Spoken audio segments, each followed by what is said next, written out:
All right. So there you go.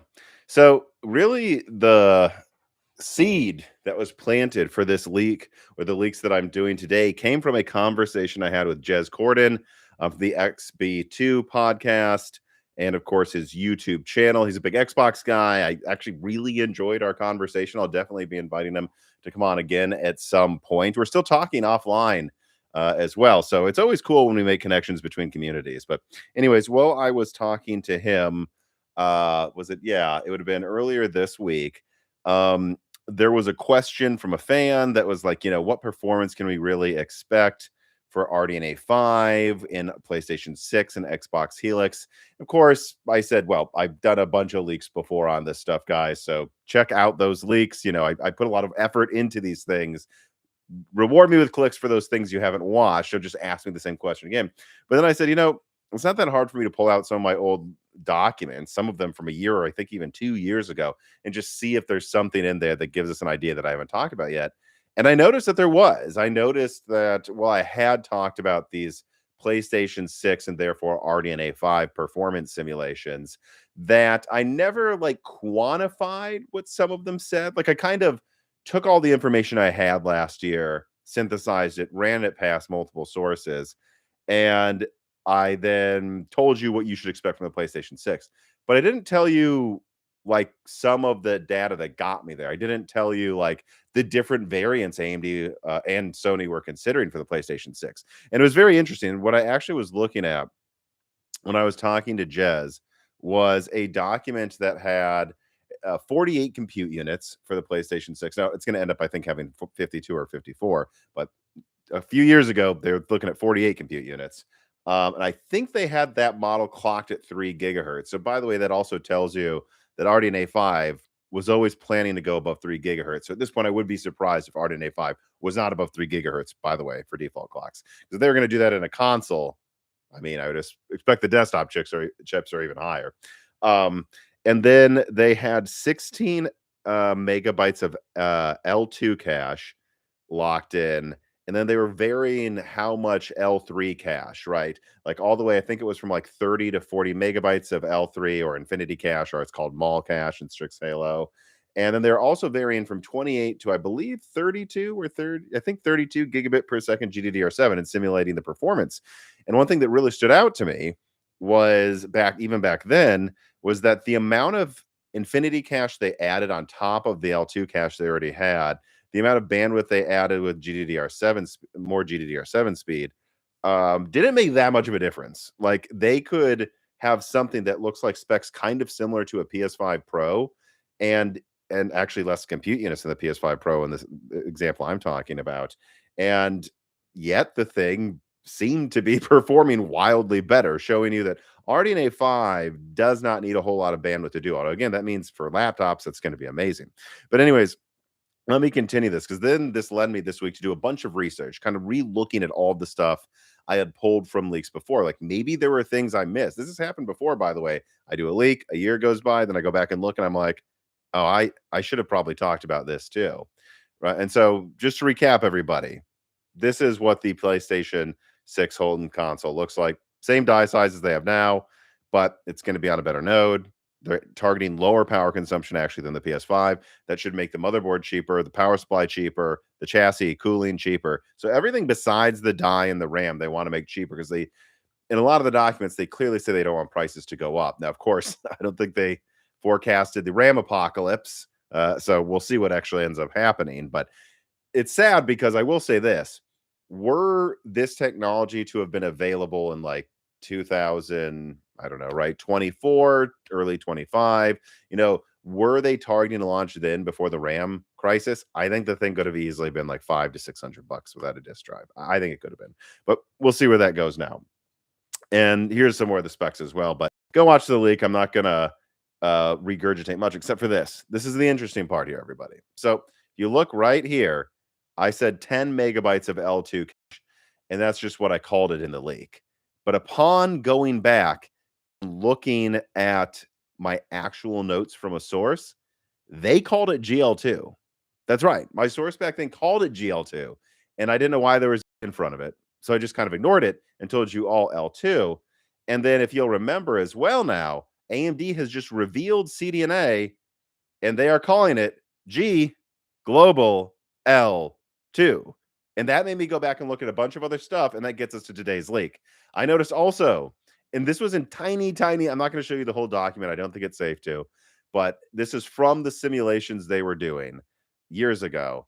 And it was just a bunch of numbers. It almost just looked like a barcode. And I could notice some things in it like 32 Gbps, right? So gigabit per second. So I could tell, oh, that part of the code is the RAM speed of this variant they are simulating. Or I could tell mall, like 30 mall. It's like, oh, well, that's clearly 30 megabytes of mall cache. I didn't realize this was 16 megabytes of GL2. And so they ended up, though, going with 10. And so there you go. CDNA, Global L2, RDNA 5, Global L2. There are an abundance of similar things to the layout of CDNA 5 and, of course, of RDNA 5. And, of course, this is something that I outlined. Let me find it here in this video here. If you missed it, it's already got over 100,000 views. Check it out. But this basically outlines something I was told by source that it seems like if RDNA 5 isn't UDNA, it's almost UDNA, and it seems like there isn't an RDNA 6. It is going to be UDNA. And I don't know what they'll brand it. UDNA is probably just the code name for the initiative, have a linked architecture. If I had to guess, they'll come up with some new. Hopefully it's not Radeon AI. I mean, anyone remember where this DNA comes from, by the way? DNA comes from the Elizabeth Holmes crap, where every tech company said they were doing stuff with DNA, and then half of it ended up being scams, just like AI. So I'm really hoping they don't call it Radeon AI right before the AI bubble pops. That'd be absolutely hilarious, by the way, if they did. It'd be just like DNA. AMD calls it RDNA right before the DNA tech bubble pops. But knowing AMD, they probably will call it Radeon AI, and then a week later, the bubble pops.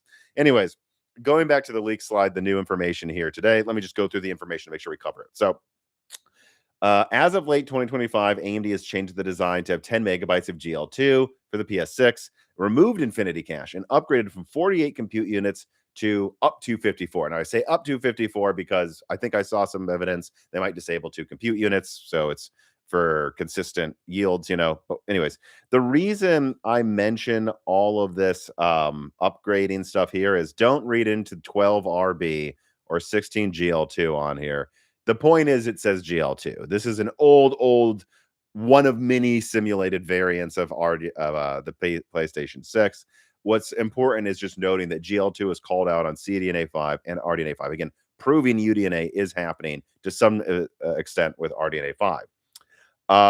Like I said, it was on documents. Another source mentioned GL2 to me. I didn't make much of it back then, but now that I've seen CDNA 5, it's very clear they both do this, proving RDNA 5 is almost UDNA or literally. And then this also suggests, by the way, and this is very important, like I've been kind of saying here, RDNA 5's GL2 cache seems absurdly, like insanely effective. The more I dig through the numbers here. Let me put this down. So, like I said, Sony was simulating a bunch of different options for PlayStation 6 a couple of years ago before they selected the final design. And like I think there was one, you know, like I said, like one with like 30 megabytes of Infinity Cache, you know, one with 40 megabytes. Like they were simulating, as I say here on this leak slide, the top model a couple years ago that I at least saw was 32 gigabit per second GDDR7, pretty fast, 16 megabytes of GL2, and 40 megabytes of Infinity Cache. The final design they've decided to go with is, yes, they went with the fastest GDDR7, which is notable. And might I also point out, where is that slide, that desktop RDNA 5 is also planning to have absurdly fast GDDR7 as well. See, gigabit per second here, 36. So there does seem to be something here where AMD and Sony have decided that you don't need as much cache with RDNA 5, but you should go with some of the fastest RAM. But besides that fast RAM, everything else is a down besides compute units in the final design. Again, they were simulating 16 megabytes of global L2, 40 megabytes of Infinity Cache. What they ended up going with is 10 megabytes of L2, 0 megabytes of Infinity Cache. And they even decided to increase the amount of compute units, meaning they think, despite no Infinity Cache and only 10 megabytes of L2, that they can get away with 54 compute units, and compute units that, from what I can tell, will be at least 2.5 gigahertz, if not 3 gigahertz or higher. And the final numbers for performance were not lower than what was in the simulation. To walk you through some of the stuff that I saw, let me stop sharing screen here. Um, like again, the different infinity cache, different amount speed RAM thing. Some of the slower options were like 2.2 times raster of PS5. And then the faster ones, I think, got to like 2.5 or something.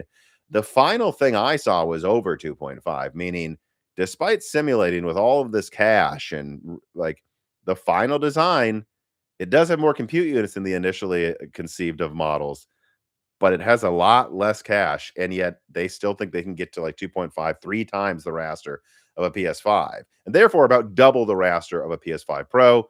And like I showed on screen, it's not about raster anymore, guys.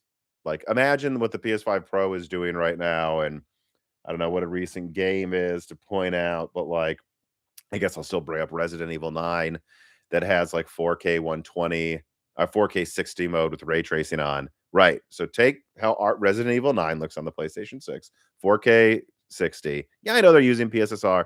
Get over it. Everything uses PSSR or FSR DLSS, and it does look really sharp. So who cares? It looks sharper than games I used to play, actually, even in 4K sometimes.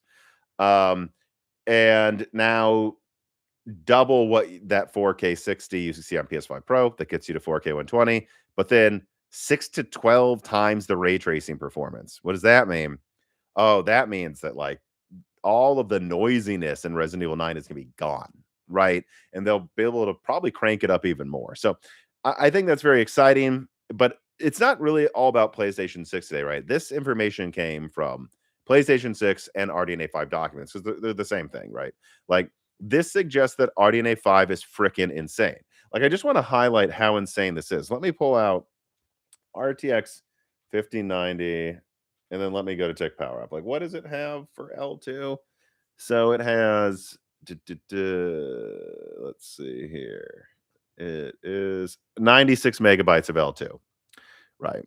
So if I pull up this document here that is like different RDNA 5 models, 64 megabytes is the top. And by the way, as I'm about to show, some of the math that I was doing suggests that the top model is 200 units. So somehow AMD is doing 200 compute me units with 64 megabytes of cache. And Nvidia over here is doing 170 compute units with a 5090. And the full model is a bit more than that, but with 50% more cache. And yet everything I'm seeing in documents suggests that RDNA 5 performs like something with 200 compute units. Like they're not weak.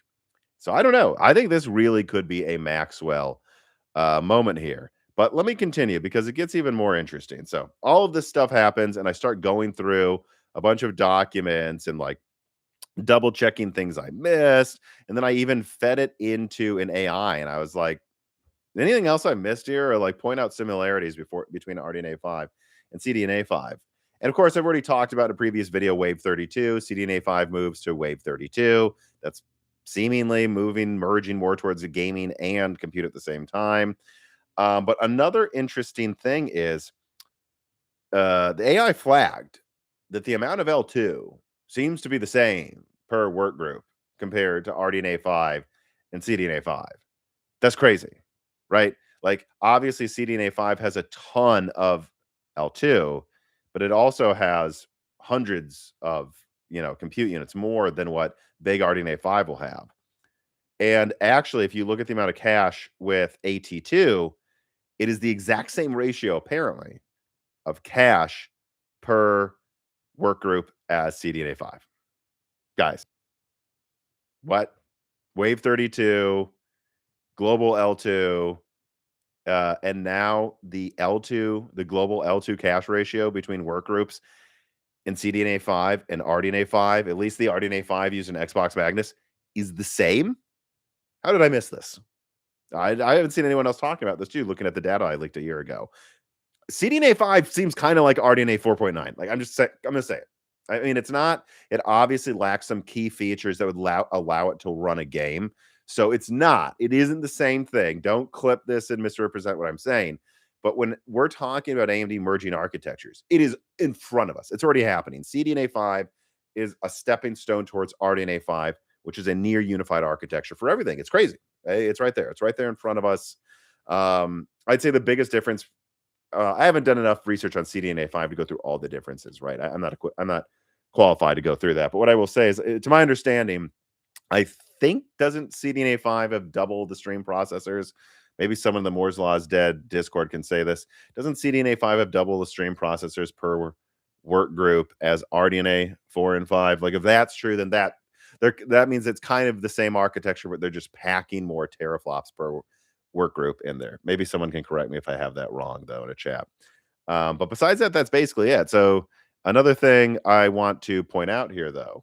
So I also did some analysis of my old information on how big the die for big RDNA 5 will be, right? Like, we can probably do this math, right? And I noticed a few things. So the first thing I did was try to figure out, like, if we die shrunk the let me share my screen again too. Right. So I don't, was this on screen when I said that? There's the cache difference there. But so one thing I wanted to just, like I said, is figure out the die size of what AT0 big RDNA 5 would likely be. And I was like, well, I mean, AT2, the graphics chiplet that goes in Xbox Magnus / Helix, it has 70 compute units. Like, that's pretty close to 64. So we can kind of do a scratch math here thing where we take the RX 9070 XT and we go, what would that be going from 4 nanometer to N3C? N3C is what I believe the node for X Magnus and therefore for RDNA 5 is likely to be. So if you do that, what seemed to be estimated, at least based on what I looked up online, was 266 millimeters squared. This is also fact checked by Kerry No Sugata. The Moore's Law is Dead, one of the Moore's Law's contributors. So, we got, it's probably somewhere between 250, 270 millimeters squared. So it's like, okay, so that would be for 64 compute units. And then I was like, well, wait a second. I know the die size of AT2 as well. Like, what about, did I really forget that? 264. So that lines up. Like, just doing the math yourself, if you die shrunk a 9070 XT, you'd get to about the die size of what the AT2 graphics card Xbox Magnus's die is.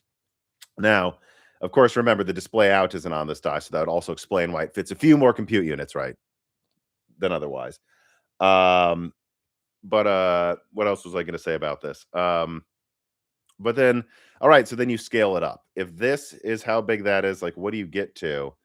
And what I got, I don't have anything to put on screen here, but what I got to was that big RDNA 5's chiplet, AT0, which, remember, still needs to add a display out die.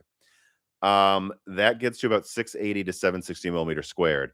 In other words, it's probably going to be about the same die size as a 5090. And this is important because there's people that are like, well, how can big RDNA 5 beat NVIDIA next year? Like, if NVIDIA launches a 5090 Ti, which, again, all evidence seems to be that NVIDIA is going to sell Blackwell through 2027, do a super refresh, and maybe launch a 5090 Ti that, I don't know, what I've heard might consume 750 watts.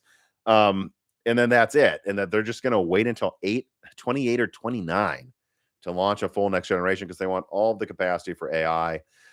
Well, if NVIDIA does that, this is how AMD can easily win. Like, forget rumors, forget leaks. It all comes down to, like, bandwidth and the die size in the node. And ultimately, if AMD's AT0 is roughly the same die size as the 5090 is on 4 nanometer, AT0 will be on 3 nanometer and have faster memory, like maybe 32, 36 gigabit per second.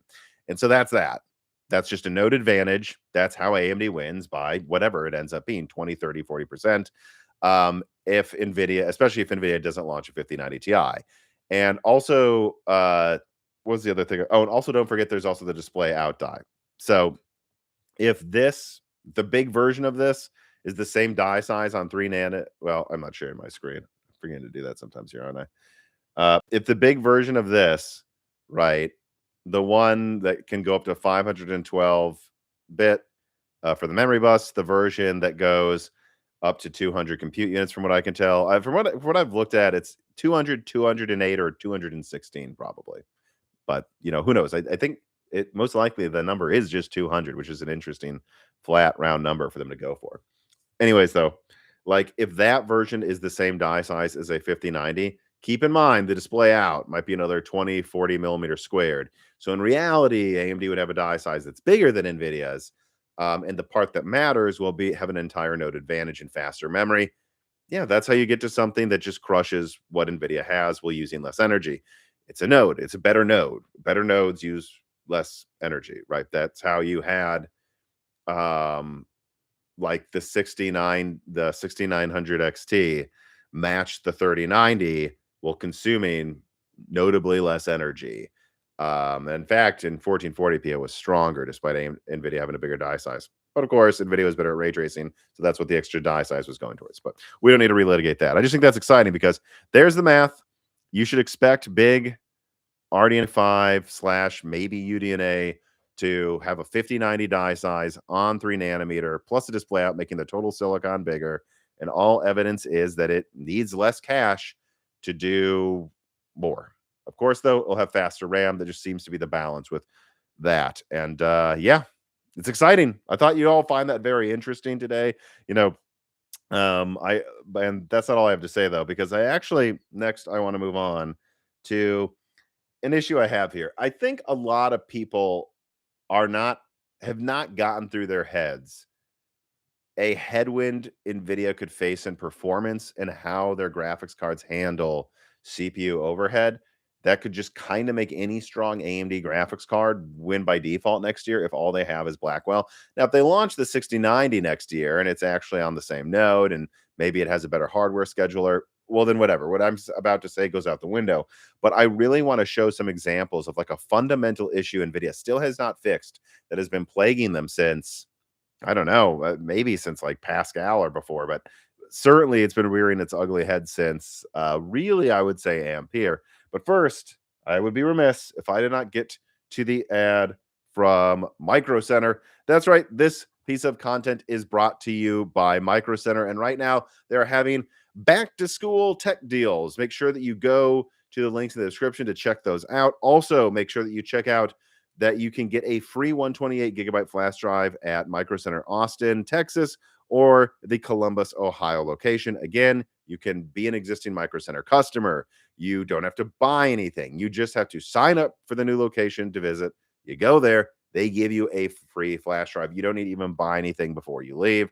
Definitely check that out. And then also check out a link below to Micro Center News, where so you don't miss all of the upcoming deals. And then, you know, I always do this because I'm actually kind of curious here. Let me do if it lets me copy and paste, because I am curious what the latest is. Like, is the 7500 X3D still an okay deal? I do know that that was a steal. Yeah, so all right. Okay, so it's still $400. So $400 at Micro Center gets you a 6-core X3D chip, an AM5 motherboard, and 16 gigabytes of RAM. So that's like you're yeah, you're getting the RAM and the motherboard for free with the CPU. I know they're charging $400 for the bundle, but I continue to say this. Um, if you look for good deals, especially at Micro Center, you can still build a PC for a far better price than 2021 right now. You can't be super picky. You got to look for these good deals, and they are at Micro Center. So again, thanks to Micro Center for sponsoring this piece of content. And yeah, check them out through the links below today. Okay, now let us get to the NVIDIA section of this live stream, and then I will start getting to the Q&A. So I've been talking about this for a while. I don't know if I've done a dedicated video on it. I think for the most part, it just comes up on Broken Silicon a lot. You know, this is something Steve at Hardware Unboxed has tested and talked about quite a few times, but it's the issue of NVIDIA CPU overhead. Again, I've talked about this before. I've ranted about this before, but I don't think enough people talk about the fact that, like, if you're gaming in 1440p, the top NVIDIA cards do not make sense. And if next year AMD were to launch something, again, we're talking AT0 goes up to like 200 compute units. Like if they even launch a, I don't know, like a 180 compute unit model with a 384-bit bus, that will easily double the 64 compute unit 9070 XT's performance. It might even 2.5x it. I don't know. Like, don't quote me as saying that. We'll see. But like, if AMD does that, I think they might just win by default at pretty much every resolution at high frame rates, unless there's some way to really choke it down to 120 hertz. Let me show you what I'm talking about here. So let me share my screen. Not enough people talk about this. Seriously, this needs to be like a PSA that is done once a month to the people that say, hey, I'm going to go get the super expensive NVIDIA graphics card. In the mid-range, it's more nuanced, of course, and maybe that's a reason I kind of like the 5060 Ti if you can get it for a decent price. Well, the 16 gigabyte model, that is. But so here's a good example. Here's a recent game, very popular one, great graphics, 007 First Light. So you would look at this and you would go, well, that's about what I expected. The 5080 is slightly faster than the 9070 XT as usual. The 9070 XT is faster than the 5070 Ti. No one should buy the 5070 Ti. Is a complete ripoff. And whatever, Nvidia's got the performance crown. They almost double 9070 XT performance. It's like, well, that's true. That's in 4K though. And let's see what it would be at other resolutions. Oh, well, what is this, everybody? All of the sudden, dare I say, the 7900 XTX is pretty much in the same tier as the 4090. And that is because NVIDIA has horrific CPU overhead that limits your frame rates. I've tested a lot the 9070 XT behind me, and the rig I'm using right now is a 4090. Like, my favorite thing is when I see a comment and someone's like, tell me you own AMD without telling me. I'm using 4090, fanboy. But like, so if you look at this here, yeah, and this is where it gets really damning. Does anyone using NVIDIA use DLSS? So are you really gaming with this benchmark result? No, you're not, are you? You're probably gaming with this if you use DLSS quality. And in this case, the 7900 XTX is 20% behind the 4090. And yes, the 5090 wins. And let me do the math here. The 5090 wins by 43%. But that card should be 2, 3, 4 times faster when you look at the price. And it's not. And if you get a 5080 or a 5070 Ti, your 5070 Ti in 4K, if you're using DLSS, is closer to a 9070. Guys, wake up. If you play in 4K and you're using DLSS quality mode, the base resolution is not 4K. This is your limit. And there would be some people that go, well, you know, whatever, I can lower a setting, blah, blah, blah. Guys, this is at 120, 108. This is usually where the CPU overhead bottleneck happens. Let's go to Halo Campaign Evolve. Okay. Again, in 4K, yes, NVIDIA is winning here. The 5070 Ti, which costs way more than a 9070 XT, gives you an extra frame and a half or something. Ooh. And then, like, you know, the 5090 here is, again, you know, kind of almost doubling 9070 XT performance. Right. Right. But this is at 72 frames per second. Is this the base resolution you're going to use? It's not what I would use. I have a 4090. I would not be playing this game right now at 51 frames. I would turn on DLSS. I think DLSS looks great too. Of course I would use it. Okay, well then let's say I use DLSS like performance mode, or I don't remember, is balanced 1080p scaling, I think. Well, if you do that, 5070 Ti loses. If you do that, the difference between these cards becomes almost negligible. In fact, I'd go as far as to say, if I overclocked a 9070 XT, I bet I could beat an overclocked 5080 because of the CPU overhead in this game. And I just kind of want to remind people of this. This is real. I've tested this extensively in game after game. And if you are playing a game with DLSS on, your base resolution isn't 4K, this is what's really going on here, people. And so I'm sorry, like, you really shouldn't be recommending the newer, like the 4090 when it was $1,600. There's a reason I have one. Yeah, that's 24 gigabytes of RAM. It was $1,600. I get it. The 5080 selling for like $1,500 isn't even that anymore. $2,000 on Newegg. Fucking ripoff. You're not getting the frame rates you think you are, because benchmarkers benchmark 4K and they tell you this is the difference between the cards, and no one is playing at 58 frames per second with a 5080. They're going to turn on DLSS. If they turn on DLSS, this is what's really happening. This is the real performance comparison. So, PSA, everybody. I just started talking to some people about that recently, and I'm like, I'm sorry, I gotta say something. Like, people are getting bad advice. Like, you think your card is this strong, but because of NVIDIA's CPU overhead, it's not. And I would go as far as to say is if you're a gamer and you want a game above 144 frames per second, NVIDIA isn't even an option. Should be a non-option because they can't do it. They can't do it. Like, they don't have a hardware scheduler. Hardware Unboxed has covered this. They can't do it. Now, if you're someone that's gonna game, do these people exist? I'm gonna do 4K, 8K 60 or 4K 60 with every setting cranked up, capped at 60. Yeah, I guess that's where the 5090 will actually stretch its legs, is if you just pummel it to death at 60 frames a second, or maybe around 90 to 120. But the second you get above 120, it's just kind of a non-option. Like I'm telling you, like in Battlefield 6, 64 player online, everyone's firing dozens of bullets a second, all these calculations going on, pummels the CPU very hard. I have a 16 core Zen 4 X3D CPU. So in Battlefield 6 and large maps with the 9070 XT behind me, I could get to comfortable image quality I thought looked good, and I could game with minimums above 200 frames a second on my 4K monitor. Yeah, dynamic FSR, and but it looks good enough to me that I thought it was fine. And I would choose it over the 49. Now, the 49 I have in there for multiple reasons. The 49, I just crank all settings up, and I think I capped it at like 150 frames per second.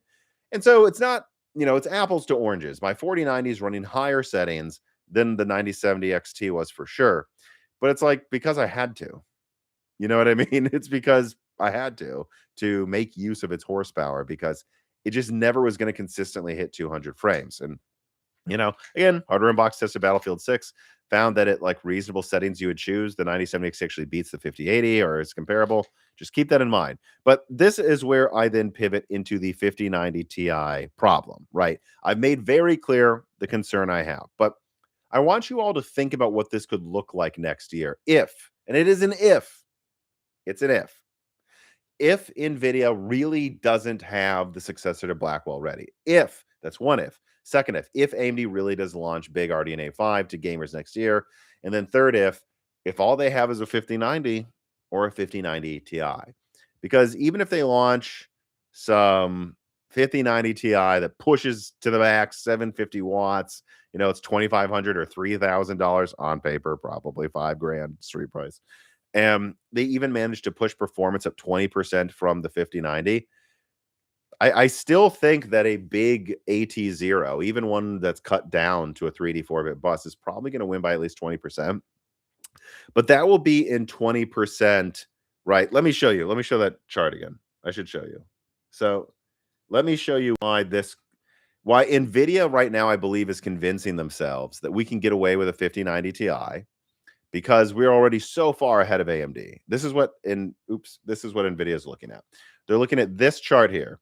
So right now in this game, the 5090, let me do the math, is at 92.7. Now let me divide that by where the 9070 XT is, 52.6. All right, so it's like 76% faster at frame rates no one's going to game at. No one is gaming with the 5080 struggling to hit 60. They, of course, will turn it down, and this is what it would actually look like, everybody. But anyways, NVIDIA, I think, is seeing this, and they're like, all right, so the 5090 is 76% faster. So if we launch a 750-watt 5090 Ti, search for it on my channel. I've leaked this stuff. If they get 20% more performance, they're at 2.12 times the performance of the 9070 XT. And they're like, well, there you go. We're over double the performance if we launch a 5090 Ti. If AMD launches something that's like, I don't know, probably 2 to 3 times faster if they really went for it, unless it has scaling issues. Again, there's a lot of ifs here. We don't know yet. But NVIDIA is probably saying we will be within trading blows of big RDNA 5. And even if we lose, it's by what, 20%? But we can we can show DLSS 5 and blah, blah, blah, blah. I'll get to DLSS 5 in a second. A lot to say about that as well. But what I think they're missing is that no, actually, because if I add 20% to, if I take the 97, like let's go to a different resolution here. All right. Well, look at the difference here. The 5090 and the 4090 are almost the same card. So I think they're like, well, we'll add 20% to the 5090. You won't. The hardware scheduler is going to limit you. What you're probably going to end up adding is like 5% more performance, like maybe even 10 if you're lucky. Let's say 10. It's 10% instead of 20 because of the hardware scheduler issue, right? All right. Well, that would give them 193 frames per second in the chart I'm showing here. All right.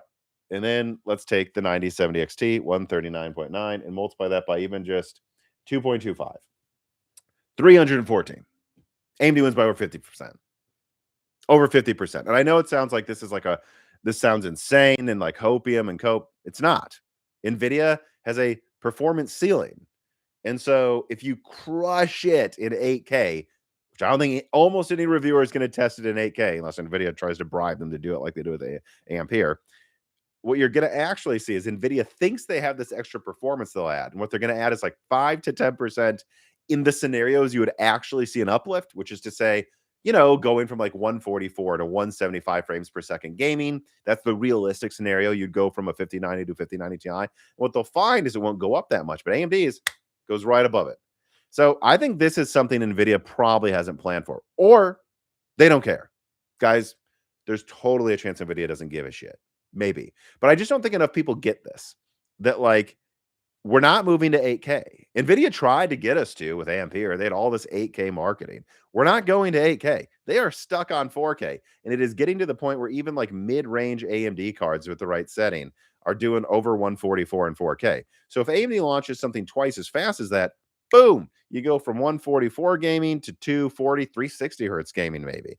Okay, Nvidia goes from 144 to 144 because of the CPU overhead. And so you could have a situation where like some charts look hilarious because of the CPU overhead issue. Now, again, this might not apply to a 6090.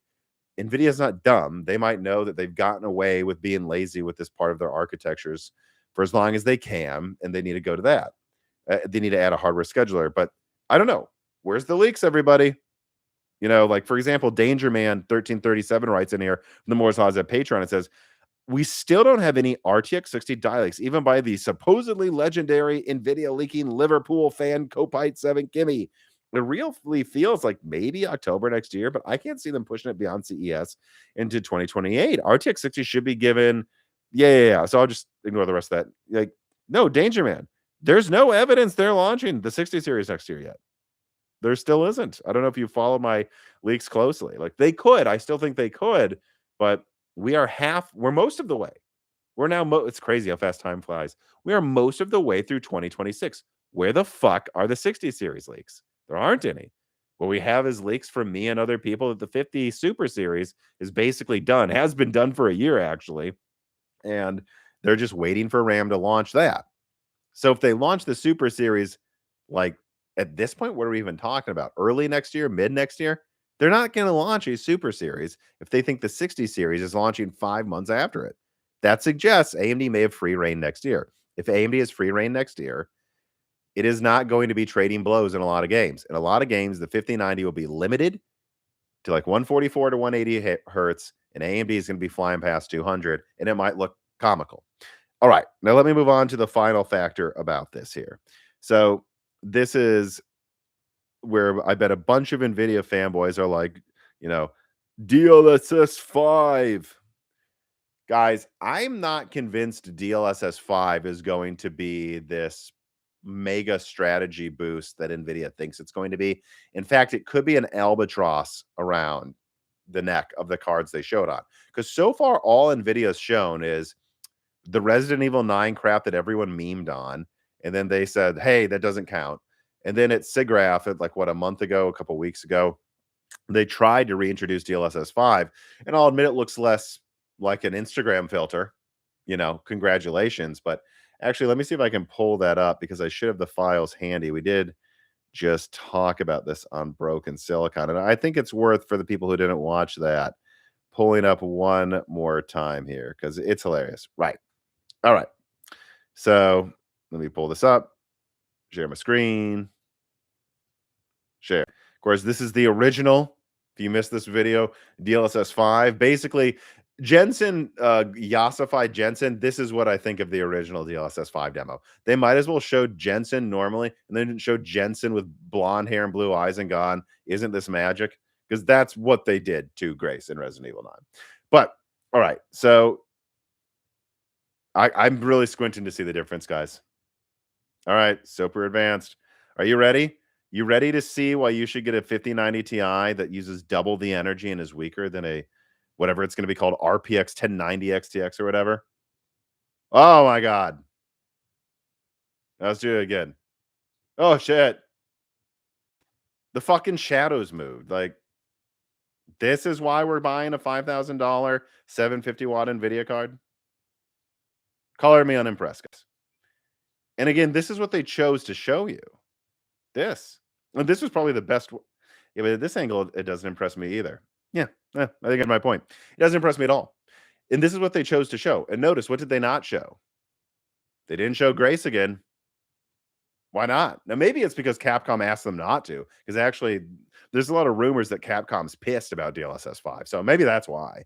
But it's not apples to apples. Like, if you want to convince me that DLSS 5 actually has had a lot of work done to it, and now it's great, show me the Grace Resident Evil 9 demo again. Show me that again. Show me ossified Grace, apologize, remove her, and say, now this is what she'll look like. They didn't.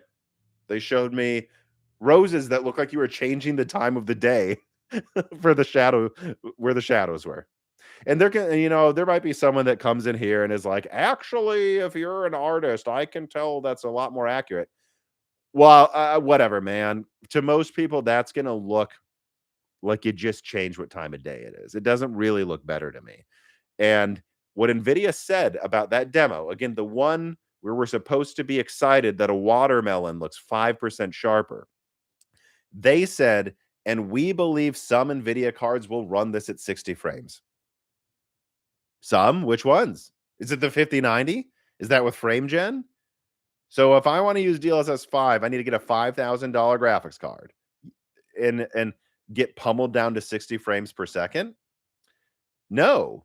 And then you could see AMD really take this marketing and crush them. Like, imagine FSR 5 is just better FSR 4.1. Like I saw in a recent game, I don't remember if it was Halo, might have been Halo Campaign Evolved.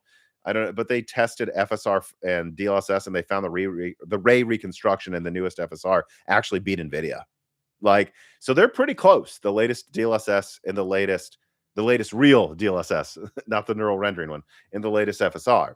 If FSR 5 just doubles down on better graphics again and more performance, what if there's like charts on Hardware Unboxed where they do no DLSS or FSR? And of course, once you are in higher frame rate games, AMD just runs away with it because of their CPU overhead advantage. But then what if NVIDIA's like, well, you have to show DLSS 5? And so then Steve at Hardware Unboxed is like, all right, puts on DLSS 5, 5090 looks 5% better, drops to 60 frames.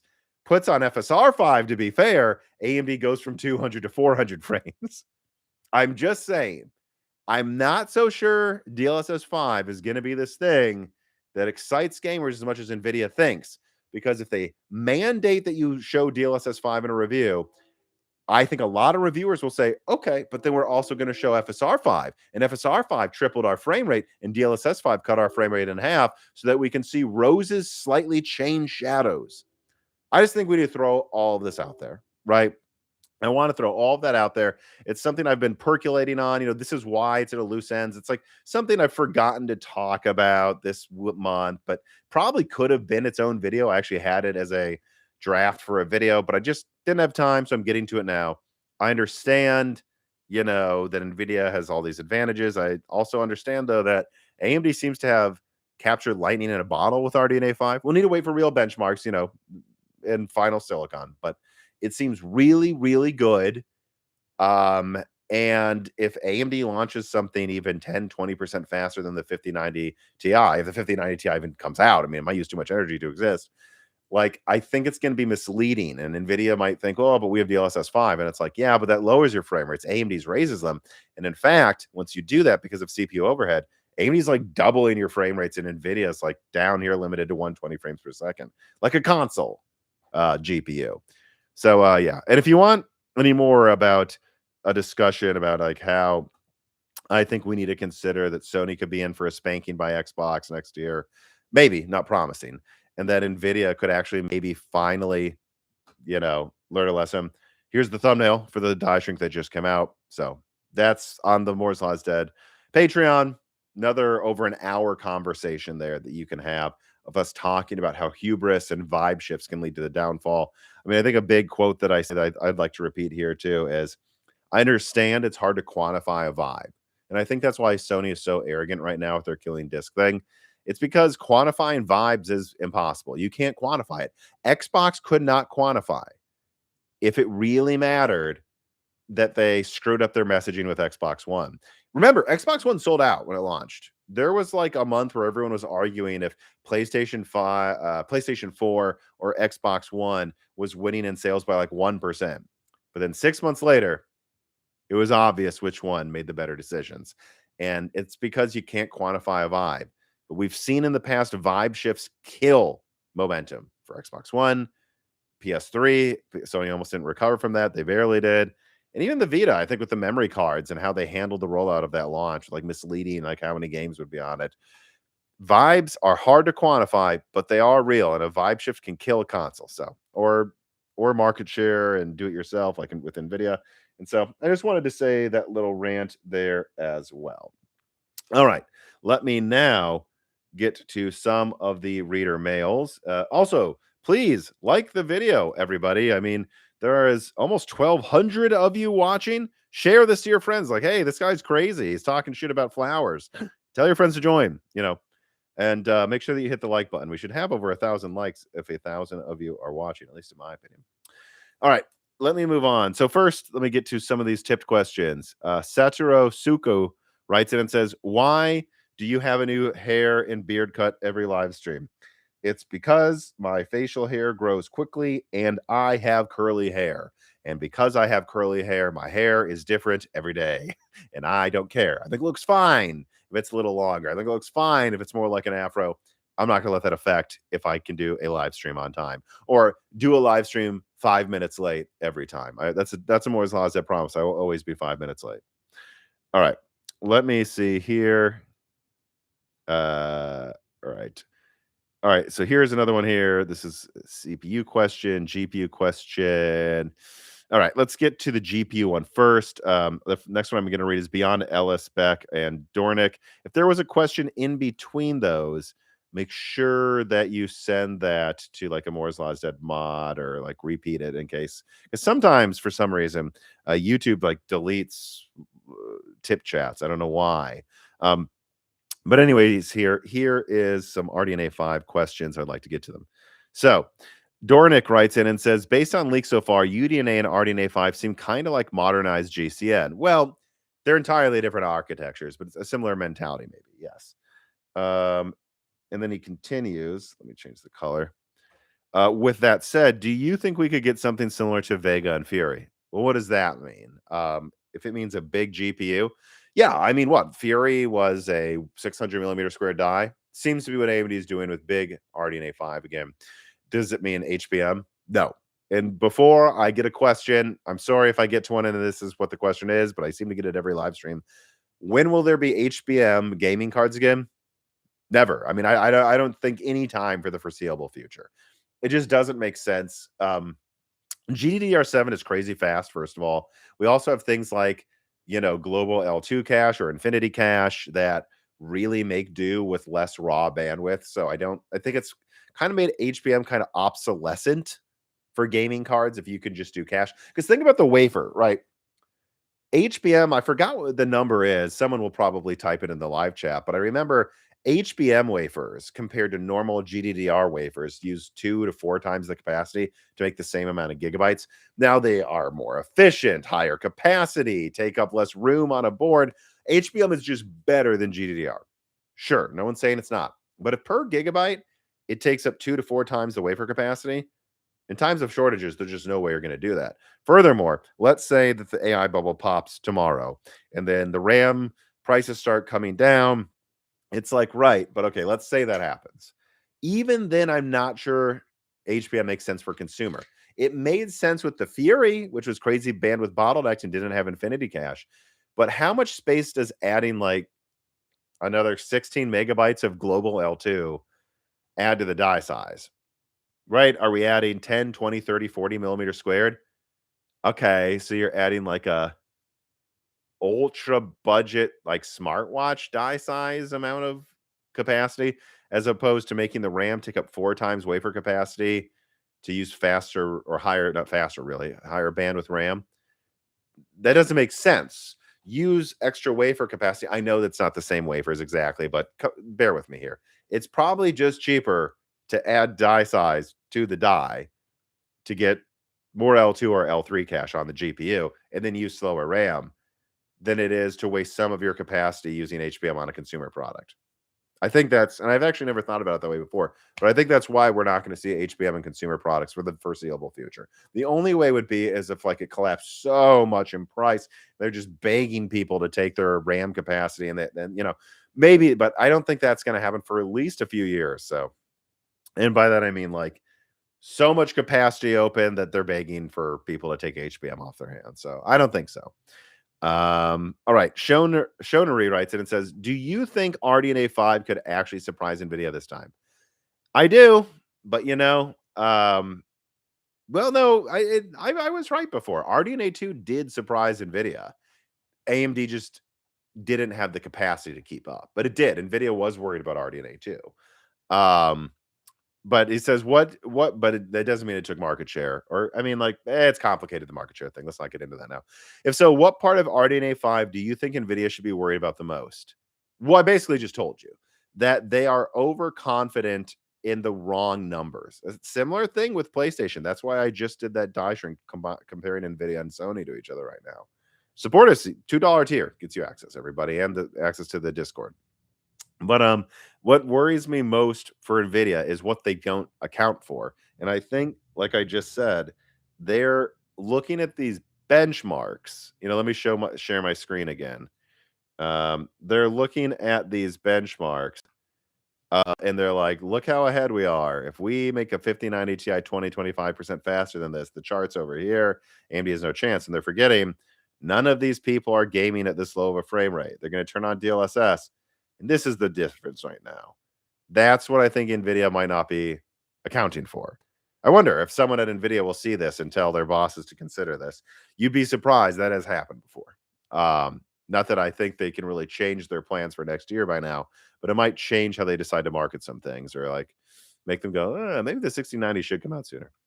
Autumn writes in, it says, one question I have is that with the AT0 die being as beefy as it is and going for the 6090, which, let me say that I'm talking about the 5090 Ti, to be clear. Is it 24?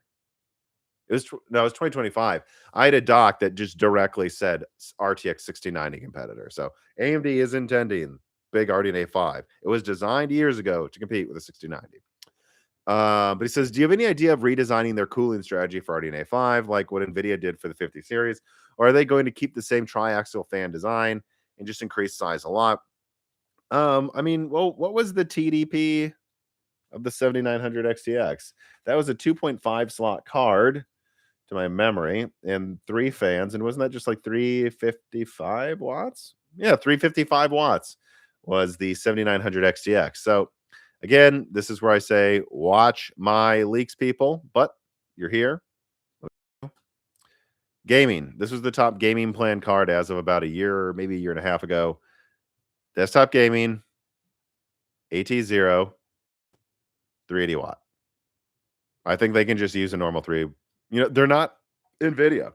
And the craziest one is this, like, plan. Knows that this is still the plan now. 184 compute unit, 600 watt design. But I don't think that's what they would do, even a top gaming model. I think the most they probably go for is 450 watts. And it seems like they have the ample room. Oh, here's an AI one. Oh, yeah, I forgot about this. See, 450 watts, 184. Does it have 512 bits? 384 bit. Okay. So there you go. 450. I think they can get by with probably a somewhat traditional fan if they do that. And at a minimum, I don't think they'll need to go completely crazy. Like, if they want, they can make the top card just a 3-slot design, which is unfortunately now the standard. Like, I think, no, my card over there is 2.5 slot. I had to find a 9070 XT that would actually fit in my compact case, which is hard to do now. Like, hard to find a card smaller than that, even though it uses 300 watts. I don't know why, but I don't think they need an exotic cooler because from what I can tell, they're still planning for their top card to be 350 to 450 watts. Now it'd still be cool if they had a really innovative design so they could make it, a normal 2-slot size. That's, a normal like this big graphics card again, but we'll see. Okay, so Luis Oliveira writes and it says, "How do you see RDNA 5 and Zen 6 process nodes availability and supply for non-enterprise consumers? What do you expect on prices?" Guys, I'm going to keep saying this. Ask me about prices in 8 months.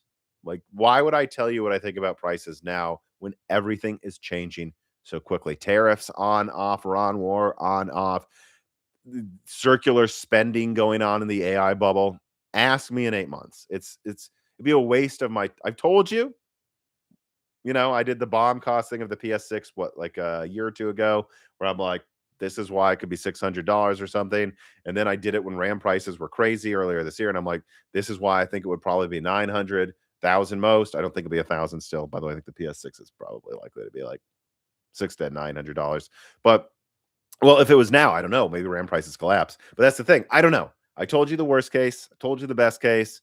No point to me estimating prices right now with so much in flux. But then you say if RDNA Luis Oliveira continues, if RDNA 5 hardware is N3P and Instinct hardware is N2 and 2P, that would be a good sign. It seems to kind of be like that.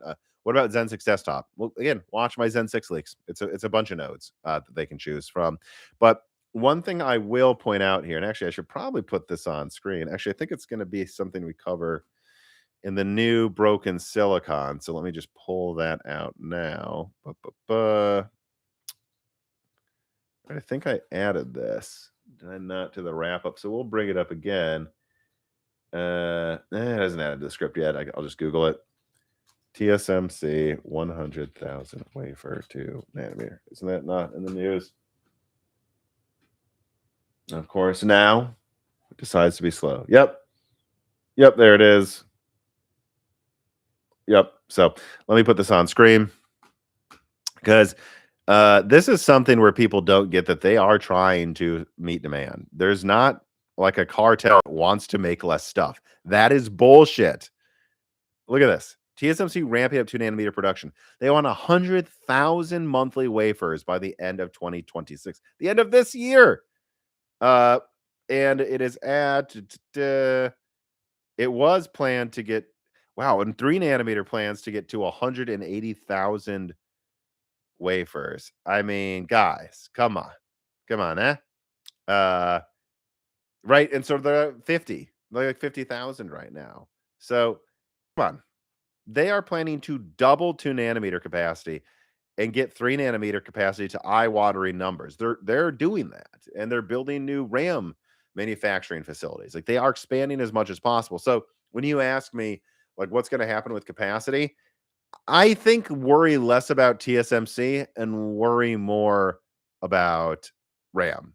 Has the AI bubble popped? Is RAM going back?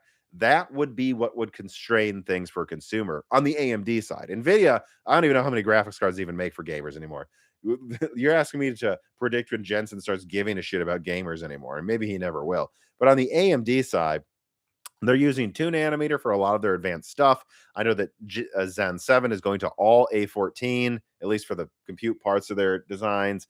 And I know that PS6 is 3 nanometer. Xbox Helix, I believe, is 3 nanometer for both dies, actually.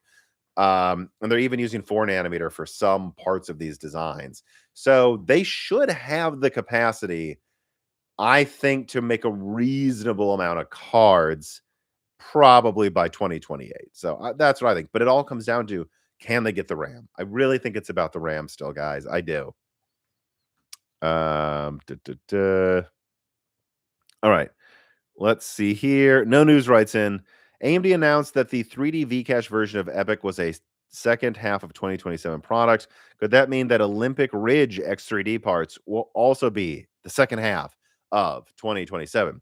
So I actually just covered this in a recent video. Watch my videos. But no, I think usually with Vcache, remember, Zen 5, to my memory, didn't have a Vcache variant, I believe, for Epic.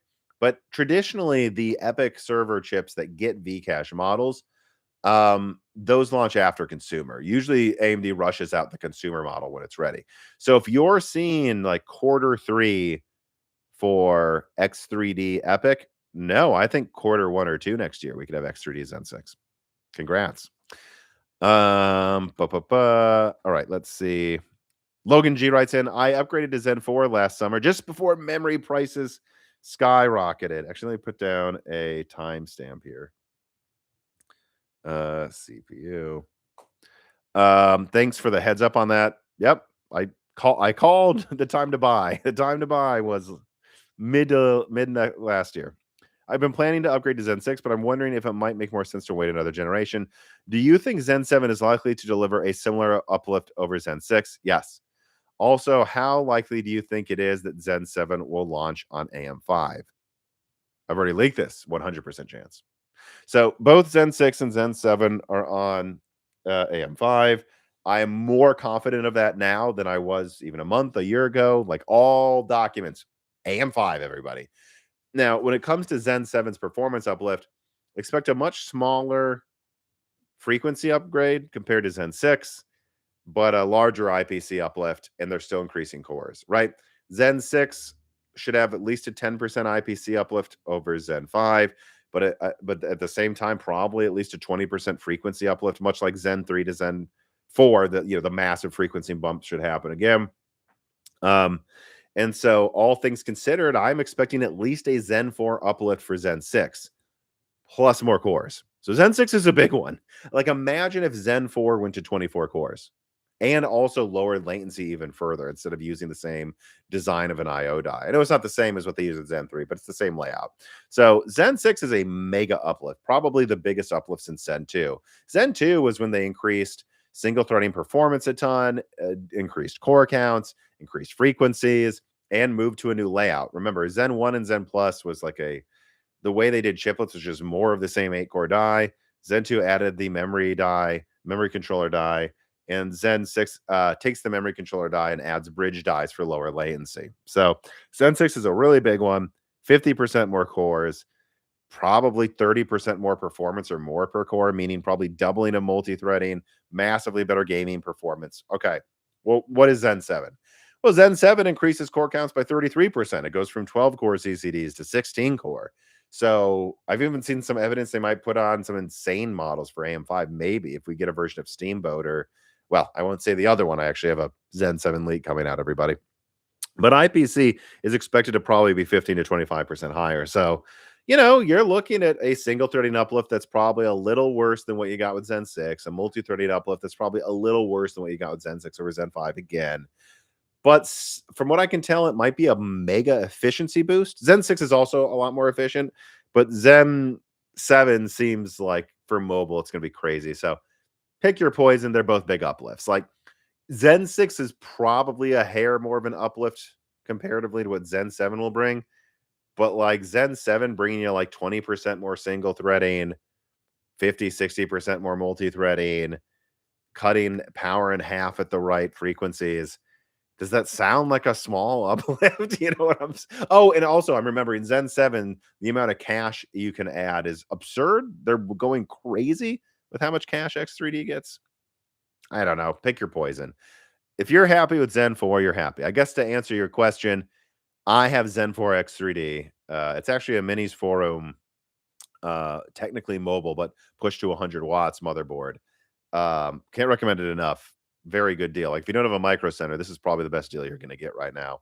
But I'm not looking to get Zen 6. Might I? Sure. Maybe if I have a deal with micro center or something, but it's not because I think I need it. Like I'd probably be waiting for like the next Minis Forum Zen 7 32 core X3D motherboard that I can buy for like $500-600 and just slap it in there. Yes, that's how cheap it is, by the way. It's a 16 core with V cache Zen 4 motherboard for like $500 total. Heatsink included, CPU included, motherboard included, dual PCIe Gen 5 NVMe slots, by the way, which is cool.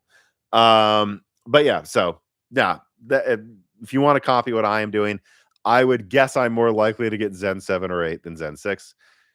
But who knows? Maybe I'll like pivot to gaming more on PC next year with a bunch of cool games that come out. And if that happens, maybe I'll want more. I don't know. Hard to say. Okay. Here we go. We got a tipped question. Beyond Ellis Beck says, is it possible for Intel to use their ZAM memory architecture, ZAM memory, in the Razor Lake? What is this? ZAM memory? What are you talking about? Move this over here too. As a next generation stacked DRAM technology. No. I mean, maybe with like a big APU, but I don't think they'll be doing this for consumer products beyond Ellis. Wouldn't that help on GPU memory bandwidth bottlenecks? Yeah, but like again, we now have cache. Why add HBM to an APU if, like with Strix Halo, we can just make the die 10% bigger and add infinity cache? Isn't that cheaper than this memory? We don't really need that anymore, people. So, or global L2, I guess, is what AMD would call it now. So no, I don't think so. Too expensive. Nope, do not think so. Would be surprised. And they had some other type of memory that I leaked. What was it called? It was supposed to come out with Battle Mage. I forgot. Maybe someone in the Discord will remind me. But they never did. Clay 2792 writes in and says, listen to your Linux market share update. Was it a Linux market share? I sell automated dispensing cabinets for meds in LTC setting, and we're fully transitioning to Linux for the operating system from Windows now. Less downtime, less updates, more control. Here's a real world example. Well, Clay, thank you for the generous $20 tip. And yeah, I mean, look, the switch to Linux is real, people. I don't see myself doing that short term, but I can say that when I talk to people that work at Micro Centers or Best Buys, they have a lot of people coming in right now and they're like, ooh, I have a Zen 1 laptop. My mom was one of these people. And it's like, for some reason, Microsoft won't let you upgrade a Zen 1 laptop to Windows 11. It's stupid. It makes no sense. And they go to Best Buy and they're like, well, what do I need? And they'll go, well, does your laptop still seem to work besides Windows 10 melting down? And they're like, yeah, install Linux. And apparently like a fourth of them do it. And I'm talking boomers, they've never used Linux in their life. And apparently it's real. Like, it's not like half of the people do it, but a notable amount of the people do it. And then sometimes I've have anecdotes of like people at the Best Buy seeing them again and asking, did you switch to Linux? And they're like, yes, and I like it. And this is very surprising to me because we saw stuff like this before with like Windows 8 and people saying we should switch to Linux. I don't think a lot of people actually did. Also, sidebar, I kind of liked Windows 8, but I digress. But this time it seems real. It seems like people really are fed up with Microsoft. So yeah, thank you, Clay, for the tip and for the anecdotal evidence. But this seems like a real thing that is really, really happening. Thank you for adding evidence to it. Okay, we got some more GPU. Let me get through the rest of these CPU questions here. So DangerMan1337 writes in and says, additional question continuing. My theme of not bothering to talk about the PS6 since you get asked to death on that one. Since Nova Lake S has slipped into 2027, will that mean the 8P BLLC SKU that is on 18AP will be part of the Nova Lake S family or still Razor Lake? Especially it uses Coyote Cove, Simling Panther. Wonder if when Danger Man. I mean, I already put out a leak about this. Which one is it? Was it here? Was it this one? Let's see. Yeah, it was this one. So let me put this on screen. So sharing my screen again. It was this fucking silicon here. So not the one with Jez Corden, the one before that, where I addressed a leak about it. And I don't know what else to say besides, I guess I could pull up here. Is this the one? Yeah, here it is. So closing that, opening this. Here is the leak slide. It was in that podcast. And if you look, like, yes, things might launch Q1, but nobody thinks it's launching near the end of the year. So and if you guys will remember, I wasn't one of those Intel fanboy leaker channels or whatever that was like, ooh, Nova Lake's launching tomorrow. I think I had a leak out that said de facto Nova Lake's really basically launching for beginning of next year. The only thing that seems to have maybe changed is the 52 core model might launch a quarter later. But what does all of that mean? I wouldn't read into alternative options. Like, Nova Lake might be a little delayed compared to original leaks from like years ago. But like, delayed how much? 3 months? That's not enough to change plans or really worry. They're going to launch Nova Lake first half of next year is the point. And I still think they could paper launch some i7 before the end of this year, maybe. Probably it's looking less and less likely. But at the end of the day, I don't think Nova Lake's like slipping to the end of next year. There's a reason for them to like us to be wondering if they're going to accelerate some alternative version. I wouldn't worry about that too much. Lucas writes in, you've leaked that Intel will soon move away from E-cores again and make a compact version of their primary architecture, like AMD has done with C-cores. At the same time, Intel now has P, E, and LPE cores on their mobile SoCs. Will mobile and desktop be on different trajectories going forward? Or is this the last gasp of Big Little? Don't mean to be a dick, but it is becoming a theme. Watch my leaks. Let me pull this one up. I think I can remember even which one it was. Let me see here. Where it would have been not Panther Lake. Where were we? So this one is I think it was my Thunderhawk leak, if I remember correctly, which I personally think didn't get enough love for how crazy it was. Yes, the working title of this was Razor Lake canceled, and then it turned into not exactly being that's what's going on. So this was a big one here. And then if I look closely, is it this slide? Is it this slide here? Well, maybe I can just show when did this come out? Give me a second. Just want to make sure I don't reveal anything I haven't been okay to leak yet. General, this came from May. Right. And so when would I have leaked this? I think I leaked this one with Vex, did I not? Is this not the one I did? Let's see. Aha. Got it. Yeah, all right. Here we go. Sorry about that. What do you think this looks like, buddy? 0 E. This is a mobile chip from one of those generations. And I looked it through a document. I think I brought this out with Vex or something, or like the episode before Vex was on this year. And I was like, oh, yeah, on one of these documents, it seems clear like a lot of the mobile chips also have no E-cores. So there's your answer. I've already leaked this. No, Intel's getting rid of E-cores. Now, again, though, what does that mean? Keep in mind, Zen 6 is going to have LPE Zen 6 cores and LPE Zen 7 core, not E, LP Zen 7, not E, LP Zen 6. And so they're getting rid of E-cores, but what this probably looks like is they will have like 8 classic, as AMD would call them, cores that are the full cache and whatever, and meant to hit whatever gigahertz, 6 gigahertz for Intel, probably, I don't know. And then they will have the compact versions that probably only hit 4 or 5. And then they will have 2 or 4 low power Thunderhawk cores or something that are meant to run at 1 to 2 gigahertz and use less than a watt of energy. So the overall idea isn't gone. It's just the E-core thing is like the thing of like having multiple design teams do redundant work, like that's what's done. Okay, now we have some more GPU questions here. Let me see. All right. We got Devious DJ Aftershock writes in, as he often does during the live streams.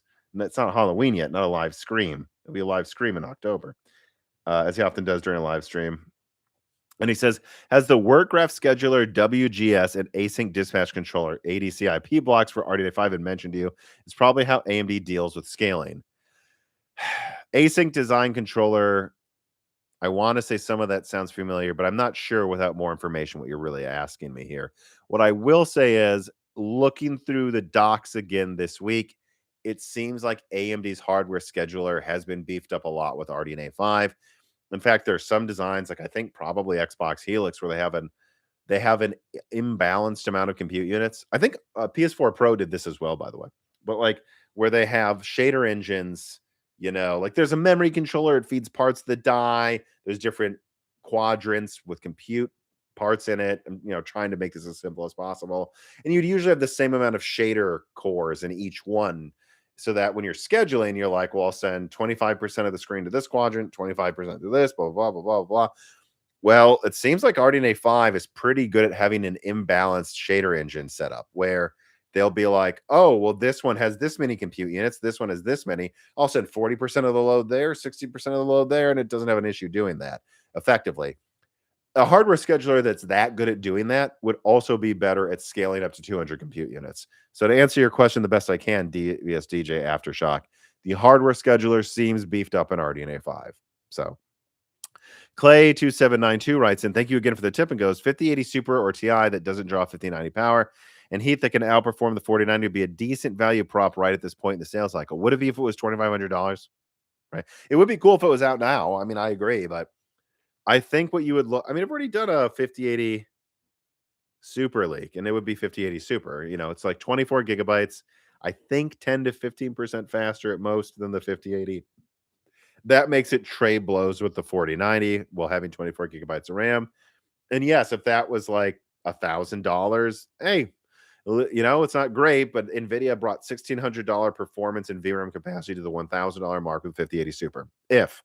But from where I'm sitting right now, if it does have a $1,000 MSRP, I'm thinking, you know, it's not really going to cost that much to get most of the time. Like if I look right now, let me pull this up here. Like, let's look at graphics card pricing. This also happens every live stream.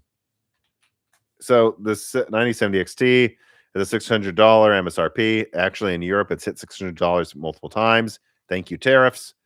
In the US. But, you know, all right. So let me pull this up here. Make sure I'm not doxing myself. Okay. So, boom. 9070 XT 720. Like, look, yeah, that's above MSRP. It's 20% above it. Okay. You know, but you're still getting 4080 Super performance that used to cost $1,000.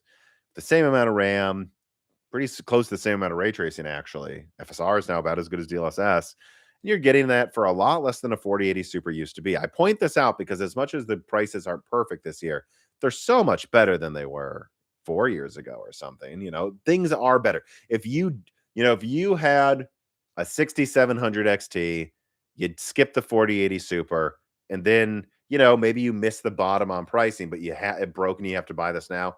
Yeah, you're over doubling your performance, getting more RAM, and this is a better deal than a couple of years ago. So, you know, AMD's up, but there's a memory shortage. So I think actually this pricing is pretty reasonable given the state of the market. Well, let's see if we think the same of Nvidia, shall we? What's Nvidia doing? Is that 20% more?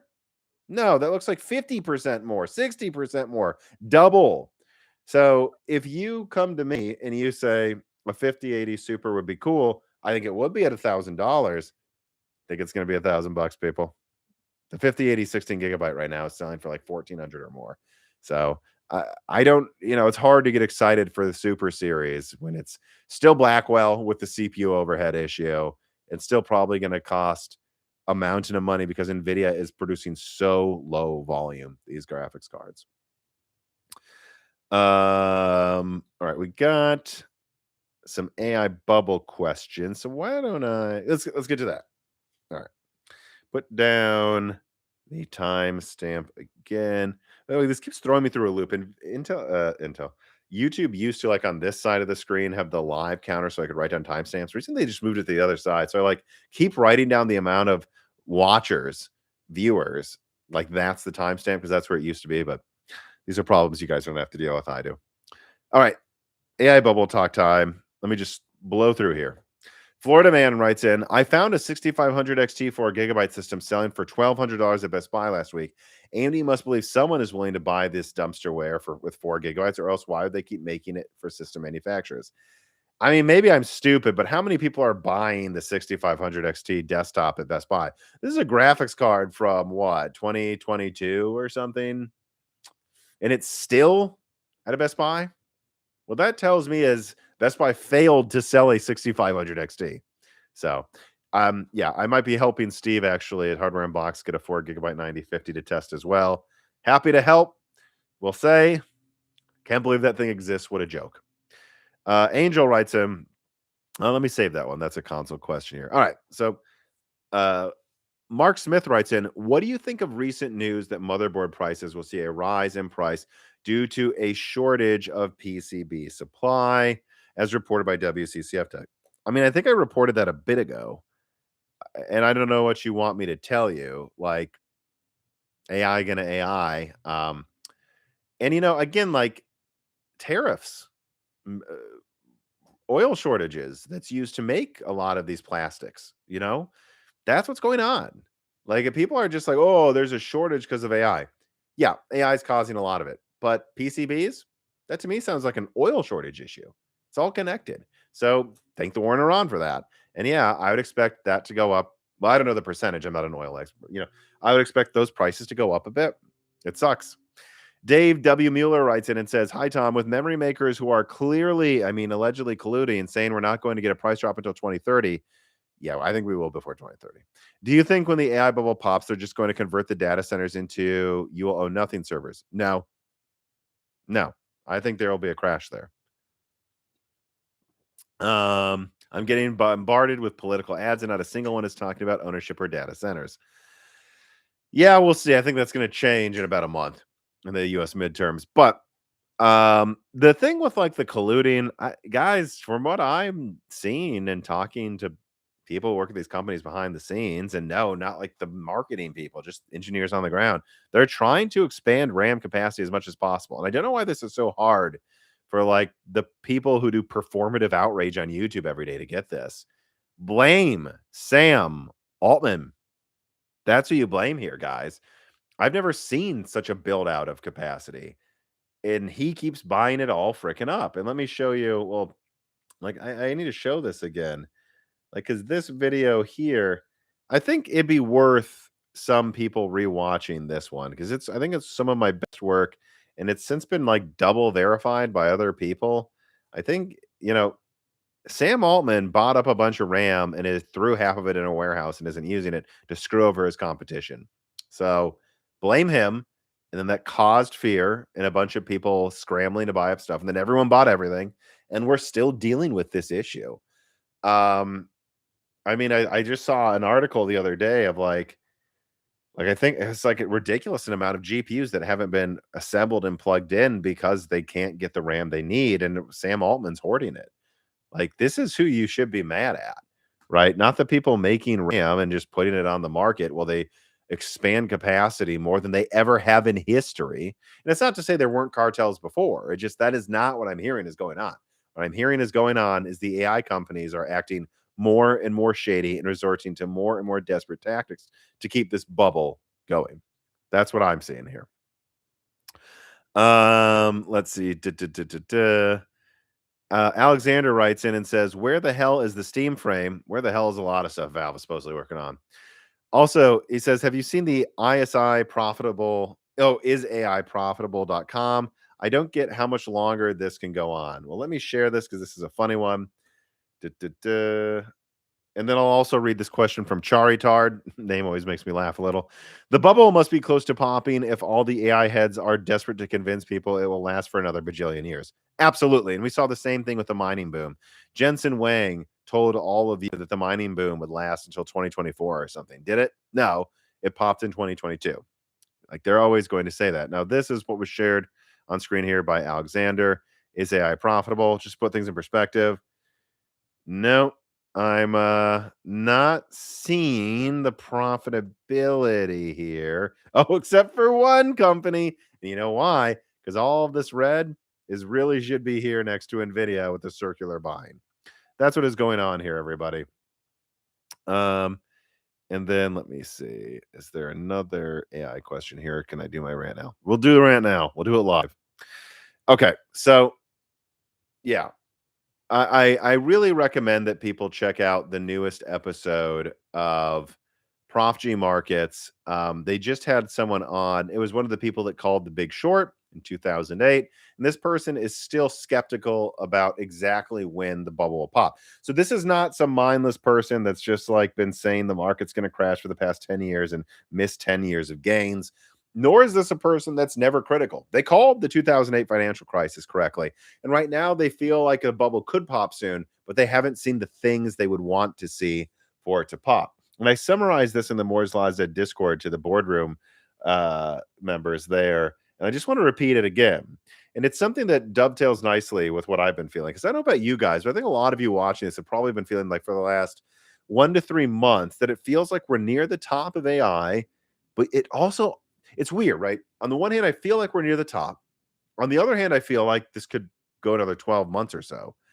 And I don't know how to feel about that. But what this person said on Prof G Markets, again, check out the episode from today, which is August 6th, depending. So, even if you're watching this later, the guest outlined that this market is just not proactive anymore. The market stopped making buying decisions based on fundamentals years ago. And that's because it's a market that has become used to buying the dip mindlessly for like the past 15 years, right? They have been right to buy the dip every single time. The invasion of Ukraine, like one of the like Trump elections or something, then Biden, the economy is going to crash because of Biden. Didn't fucking happen. And no matter what seems to happen, war in Iran, people keep buying the dip and it keeps going. And so that's not a proactive market. That's not a market that's buying based on, logical decision making. That's a market that gets spooked but keeps buying the dip because that's just what's worked out for 15 years. And because, frankly, if I may, I'm not someone that hates Bitcoin, but I will admit that a lot of the Bitcoin stuff was kids who were bored memeing, and certainly the altcoins, the shit coins. My God, so many of those were just complete waste of time, and they were just looking for 1000x gains. Well, a lot of these people, I think, have actually watched, Prof G Markets or other channels that just say to buy index funds, and they're just now buying that, and they're buying index funds with leverage. In fact, this is what has just melted down the South Korean stock market. Look it up.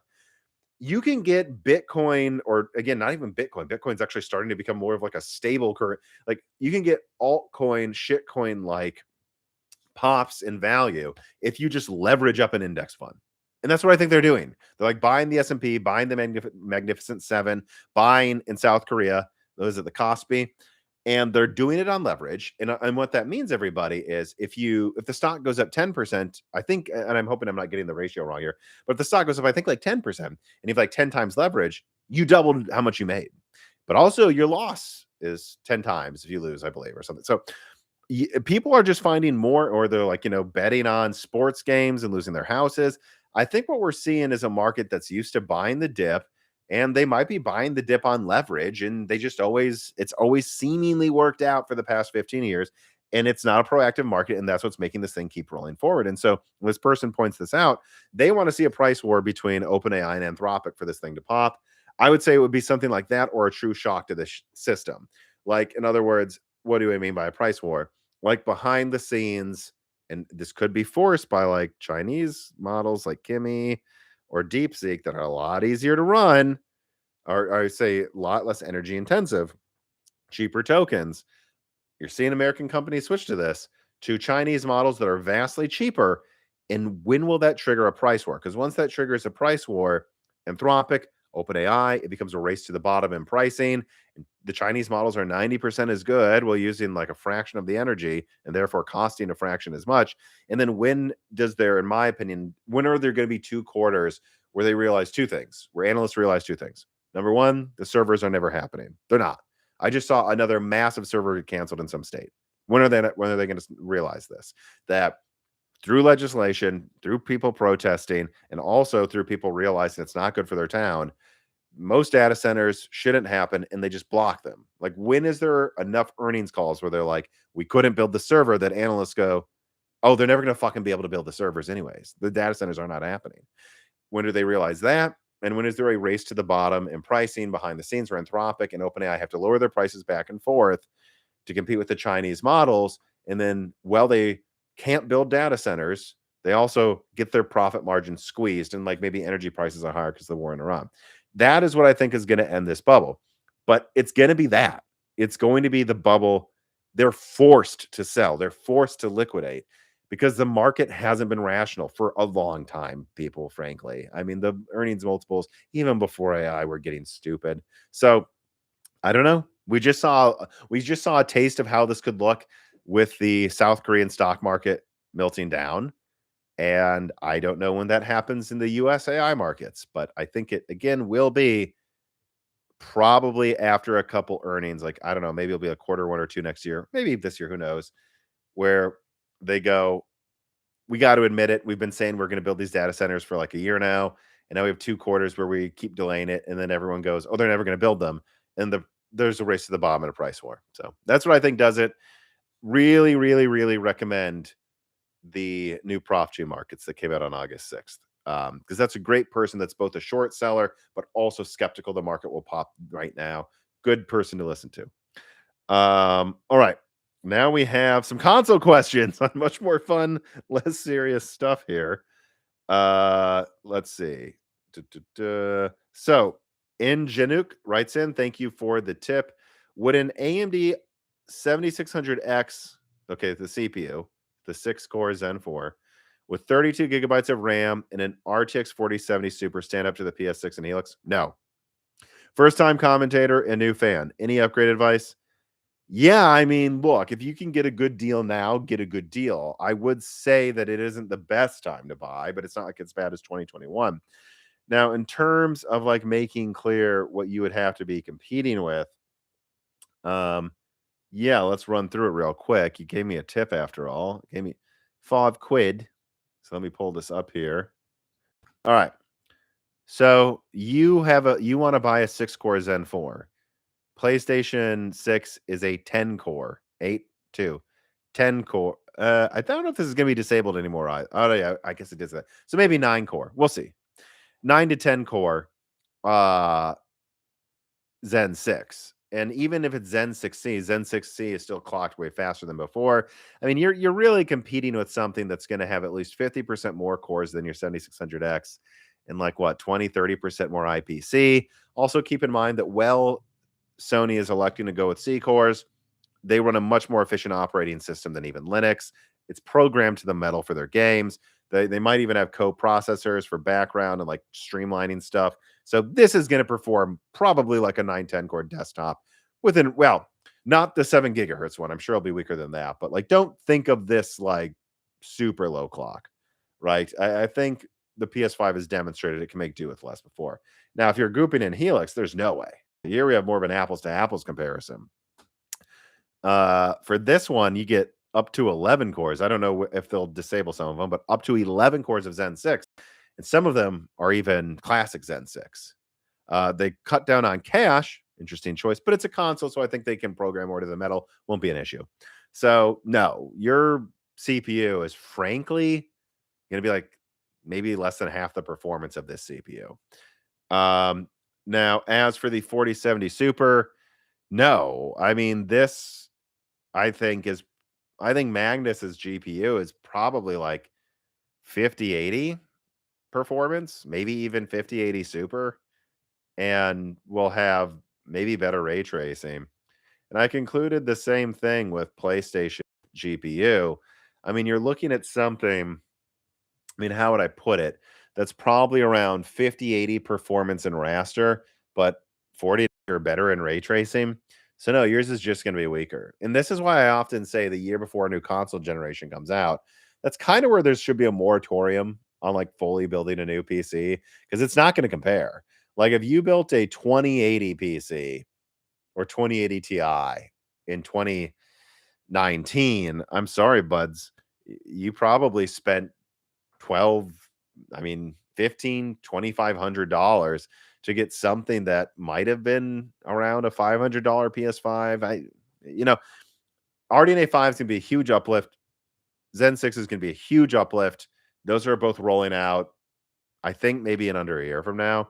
So it just depends if you need a new thing now. Now, again, if you need something new now, that's where that like Micro Center deal comes in. As I see here, you paid with British pounds, so I don't know what the best equivalent to Micro Center is there. I have seen good deals in Europe though as well, so it's not like it's just Micro Center. You just need to find the right store that does crazy deals. That's where I recommend that. Like in the US, it was at least $400 for a 6-core Zen 4X 3D plus 16 gigs of RAM plus motherboard, because at least then it's like $400, right? You're not spending the price of the PS6. You're spending less, it's weaker, but you get the platform, it can upgrade to Zen 7. That's what I would do now, something like that. Like I would look more for like the best deal you can get on like 16 gigs of RAM plus some AM5 CPU. Almost anyone you can get for the cheapest. Anything on AM5 at this point is still strong enough to run most games above 60 and probably at least around 120. And then by the time Zen 6, or who knows, maybe your games will run fine. You'll wait till Zen 7 comes out. That's when you upgrade. And also, I would not get a 4070 Super. Get RDNA 4. Stop buying only Nvidia. The 9070 XT is a way better deal. I think especially in Europe, where prices I've often seen are a bit better. So no. Let's see here. Mr. W Tech writes in, hey, Tom, are we going to be drip fed memory capacities of RAM and SSDs till 2030 or more? No, I don't think so. I think things will get better by then. But again, I can't promise you by how much or when. Too much is changing right now. When will 64 gigabytes and 4 terabyte SSDs and 32 gigabytes of VRAM be standard? PS7 probably. I mean, 32 gigabytes of VRAM. See, like right now, the standard was like 8 to 16 gigabytes. So like next gen, I think the standard will be like 16 to 24. Yeah, I think even by the end of next gen, you'll be more than fine with 32. Probably 24 will be the go-to. Unless RAM gets really cheap and AMD just goes for the jugular to look good against Nvidia. When will 64 gigabytes of RAM be the standard? Again, I think probably PlayStation 7 in all honesty, right? Like the PlayStation 6 probably is 30 gigabytes. Could have 40, but it's probably going to be 30 at this point. And so if you compare to what would you have had when the PS5 came out? 16 gigs of system and maybe 8 gigabytes of VRAM, maybe 12, 8 to 12. So what is that combined? So yeah, let's just say 12 too, because like even when the PS5 came out, I was complaining about 8 gigabytes actually. So that's like 28 gigs. So yeah, it's like 50% more. So if the PS5 is at 30 gigabytes, yeah, you're looking at like 45 gigabytes. What does that look like to you? Well, that looks like about 32 gigabytes of system and 16 gigabytes of VRAM, or maybe something else, like something in the middle, like 24 and 24, something like that. So that's what I think will be the standard next gen. And then it won't be till like PS7, where probably we'll finally get way more RAM. Once we're finally long, like we have distance between the RAM shortage. Like, because even when RAM prices get better, they're not going to be crazy good for years, probably. We'll see. So I have some console questions here. So Angel writes in, hi Tom, PSSR 2.0 update dropped today. Given the time between 1 and 2, do you think we'll get 3 before the PS6 and the handheld are out? No, I mean, effectively, I think it's going to be targeting the PS6 launch. Maybe they'll launch PSSR 2 a month before, half a year before, but I mean, realistically, let's be clear. PSSR 3 is going to be targeting PS6. Don't you think? Like, I think that's pretty obvious. Ronald Kirby 7227 writes in and says, is ROG Xbox at least okay with docking? Okay, I said. Not sure about all the okays. ROG. So you're asking me the the Asus ROG Xbox Ally X. What a name. Like, can you dock it? I mean, it has USB-C, yeah. So the answer is yes, I guess. It's fine. And also, of course, it's got a pretty powerful CPU, all things considered. So you could use it as a desktop, basically. Krabby in my patty writes in and says, thinking about Helix, thanks to you, but we have a good picture on the hardware. But what is Xbox proposing on the software side? Well, that's up to Asha. As far as console experiences, Windows does a terrible job. And I say this as an Xbox Ally owner. Yeah, I've heard it's getting better, but still not great. I mean, on the software side, we're going to have to see. I think it's obvious Phil Spencer is going to have a hybrid design that tried to have some degree of backwards compatibility, didn't really have exclusives, and probably ran all storefronts. I think under Asha, it's clear she takes the backwards compatibility thing much more seriously, especially because this is an easy PR win against Sony. Hopefully it forces Sony to wake the hell up. And that, yeah, it's interesting. So recently, I just had on Jez Corden, and he made an interesting point from a conversation he had with some contacts he has at Xbox, where they were like, and again, watch the Jez Corden episode. I thought this was a very illuminating point.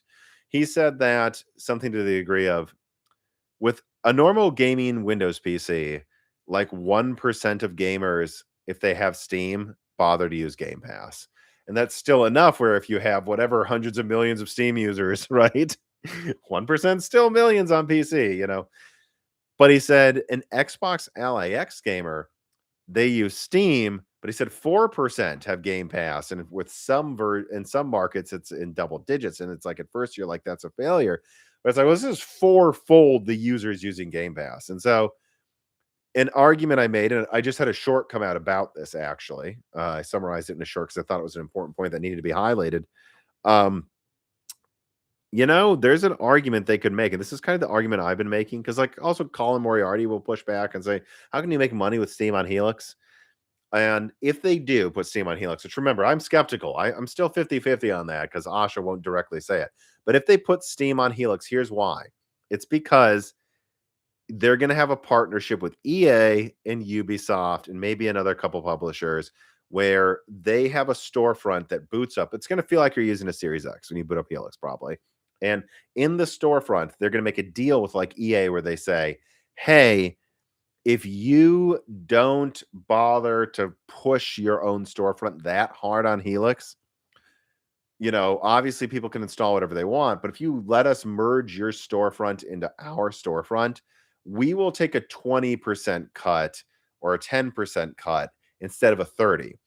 No, that's not as good as the full cut you get if it's on EA Play or whatever the Ubisoft Connect thing is, but it's still better. And we're going to put your games front and center when people boot up Helix. There's going to be the Microsoft Store with partners, and you can be a partner if you'll just accept us taking a 15% hit.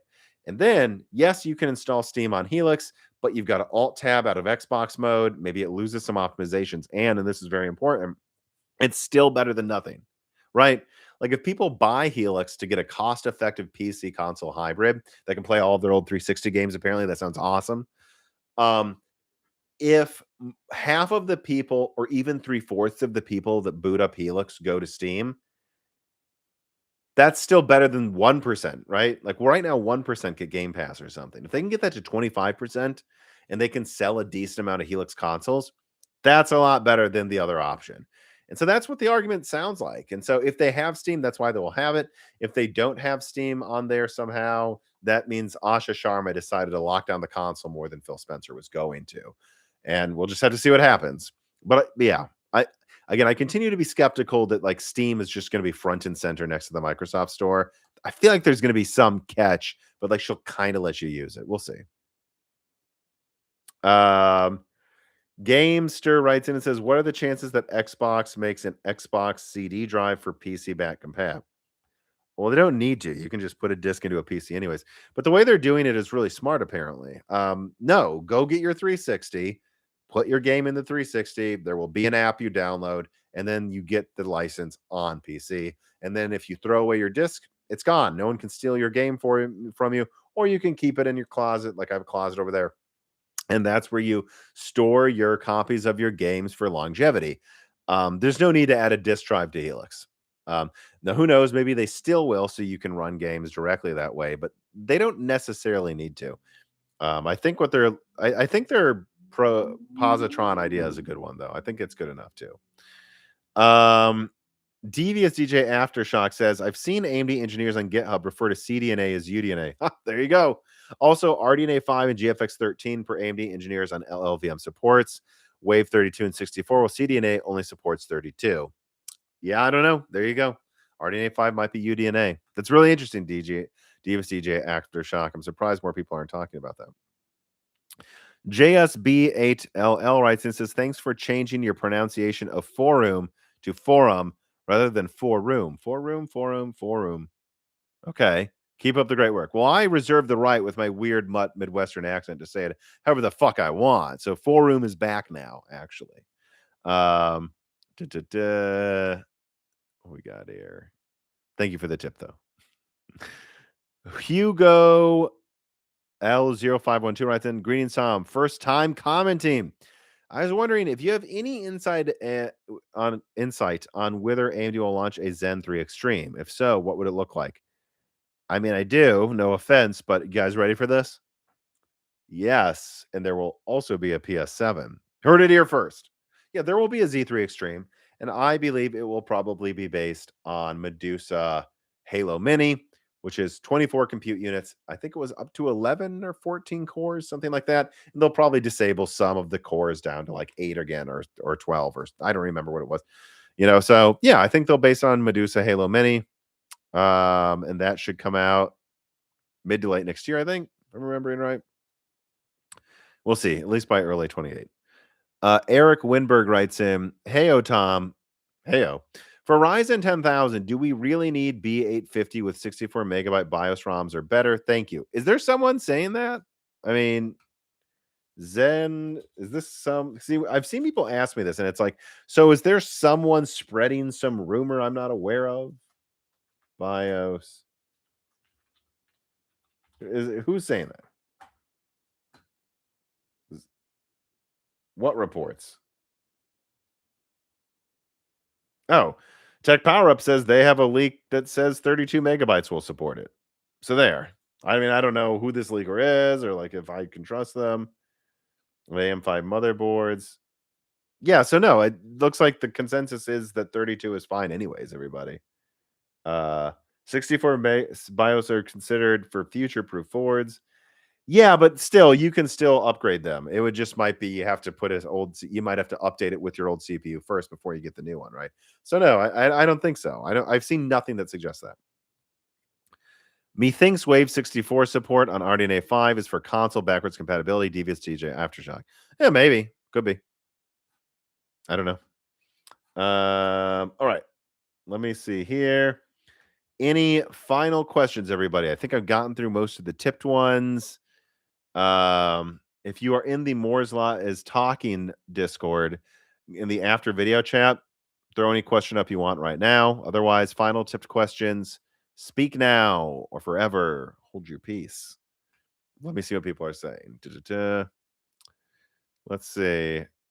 Eric Carter says, "Judge my PC build." Okay. 75F, 7500F. So that's a 6-core Zen 4, 9060 XG, 16 gigabytes of RAM, AM5 motherboard, 1 terabyte SSD with a cat, and it costs 700 quid, which is approximately 200 less than the 520. Yeah, than the Steam machine. Well, yeah, everything's a better deal than the Steam machine. So that's not really a surprise there, buddy. But 700 quid. 700. You got all that for 700. All right. Well, 700 pounds to USD. 942. Yeah, it seems like you got a pretty good deal. I don't know what else you needed to buy with it. Like maybe you already had a case and power supply. That seems to be in line with the Steam Machine Killer build I did for $1041. So $8 less than the Steam Machine. And guess what it had? 16 gigabytes graphics card that's like almost double the performance, an X3D 6-core, X3D, not the shitty tablet 2P core nonsense in the Steam machine. And it also had a controller included. So nearly double the performance with a controller for $8 less than the Steam machine. So yours is a little cheaper. Your CPU is a little weaker. Yep. Proof, by the way, you don't need Micro Center. Some people get so mad that I mentioned Micro Center. Like, everything's $1,000 for every component in Europe. And it's like, I don't know. When I look around Europe, I usually find some deal that's kind of close. I don't know. Then you guys forget about VAT and that we add the VAT after, and then you think it's even cheaper here than it really is. But no, your build seems entirely in line with mine, despite you being in England. Like your CPU is a little weaker, but plenty enough for your GPU, and you paid less than me. So yep, seems solid to me. I got it on eBay from a guy who couldn't sell it, but it was pickup only. Oh, well, there you go. That explains some of it too. Yeah, I haven't even looked into what I could get if I got a few parts on eBay. I could go even cheaper. Ronald Kirby 7227 gives me a very generous tip and says, "I know it will be PS7." So he's referring, I'm remembering, to like the 64 gigabytes of RAM as standard, but Xbox could be last. But as of now, does it really look like it coming? I think not. Does what look like coming? More RAM? Yeah, eventually we'll need more RAM. And does the PS6 look like PS7 look like it's coming? Yeah, I think there's going to be PS7.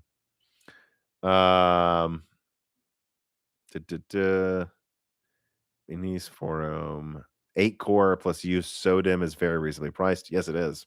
Yeah, again, and those Minis 4 motherboards I mentioned that were like 500 or sometimes $300, they use laptop memory, which isn't as marked up. Um, Rome EO 9830 says with memory capacity allegedly, I do think we should say allegedly, being booked for all of 2027. Do you know if Sony and Xbox are among the buyers that put in orders? Also, is 32 gigabytes locked in for the PS6?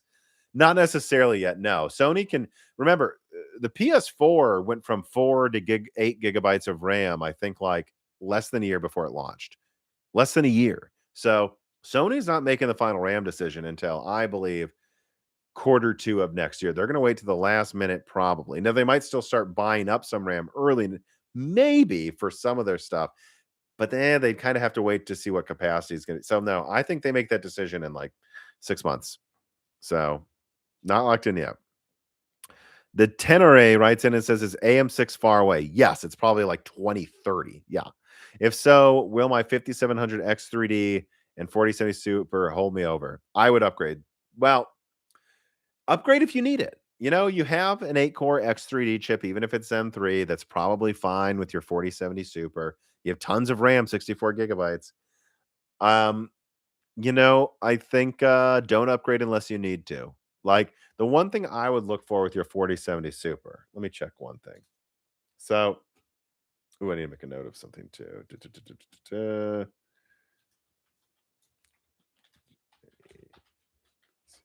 eBay. Almost forgot to write down that note for something I gotta do tomorrow. Anyways, so if I go to eBay, 4070 Super, because of how inflated Nvidia is right now. Buy it now. Why is this so much cheaper than the other ones? I feel like there's a catch to this in the description here. Yeah, be careful on eBay sometimes. Perfectly healthy. Huh. All right. Well, someone's supposedly selling a 4070 Super 12 gigabyte for $485 with $8 shipping. If that's legit, I guess that's an okay deal, actually. Most of the 4070 Supers I'm seeing are selling for 650 though, or 600. See, this is my thing. If you could sell your 4070 Super and actually pocket the full amount of the money, the Tenere, if you can sell it for 650 or 700, just do that and buy a 9070 XT. It has more RAM. It's, what, like 30% faster or something. I would do that. That's what I would look for. But otherwise, everything else, I would wait with your CPU. And your idea of like, do I have to wait till AM6? Why do you have to decide now? Like, if there's a good deal on Zen 6 or Zen 7 in 2028, get it then. You don't need to decide now what you're buying in 2 years. Who knows? I don't know what I'm doing in 2 years. Maybe I will have Zen 6. Who knows? So I think don't sell your CPU yet. Stick with your 64 gigabyte, nice 5700X 3D chip, and maybe consider if you can do a flat trade of that 4070 Super to a 16 gigabyte AMD card, because I think you will be happy you did that. Everything else you're fine, I think. A lot of people are saying wait out 2026. I agree. Let me see here. Apple is not. Reports are that Apple is not one of the people who have RAM orders in and is having trouble getting it at the prices they want. Yeah, that probably means we're close to the top. We'll see. But usually when people get the most desperate is when it is at its worst. Let me see here. Heatsink only. Yeah, the heatsink's built on the Minis 4-room motherboard, so you have to get like a $10 fan and put it on there. Only speaking for myself, I have unlimited $10 fans sitting around here. In fact, I have fans that I got to put on my PC that I just never got around to doing it for fun, just because I was so busy. Yeah. All right, let me see. Any final questions? I don't think so. The bottom's falling out in November. Maybe. I think so. I mean, low key, I'm expecting the AI bubble to either pop like October or April next year. One or the other. Like one is realizing that a bunch of regulations coming down the pipeline by early next year. These data centers aren't getting built. They freak out. Or the one wrong gets so bad this year that energy shortages just crush this market and cause a race to the bottom while they can't afford the energy, or like after quarter two next year, after a couple of quarters where they realize it's all nonsense. I think it's like one or the other, probably. Someone says, just came in here from a YouTube short. See, that's why I do them, everybody. They do bring in new viewers. Tom, any idea on what the next gen architecture after Zen is called? Yes, it's called Zen. Guys, I have documents showing Zen 8 and Zen 9. And actually I might have more Zen 8 information fairly soon. But like I think this is like the last leak I did of last year just for fun. For people wondering what comes after Zen, this is how far away I know about Zen stuff. Go watch this video. Zen 8, Zen 9. I think AMD just revealed Zen 8 officially in a different code name for the like Epic architecture, right? Nemesis, I believe, is the core for it. Zen 9. And then I think Penelope was the Zen 8 core. So, of course, I chose Nemesis for the name of the video instead of Penelope because Nemesis just sounds badass. So I used the Zen 9 one. But like Zen 8 and 9. And Zen 8 is going to be the first AM6 Zen product, I believe. So if I know that like Zen 8 Penelope cores are launching on AM6 in like 2029 or probably 2030, and then Zen 9 is coming after that in like 2032.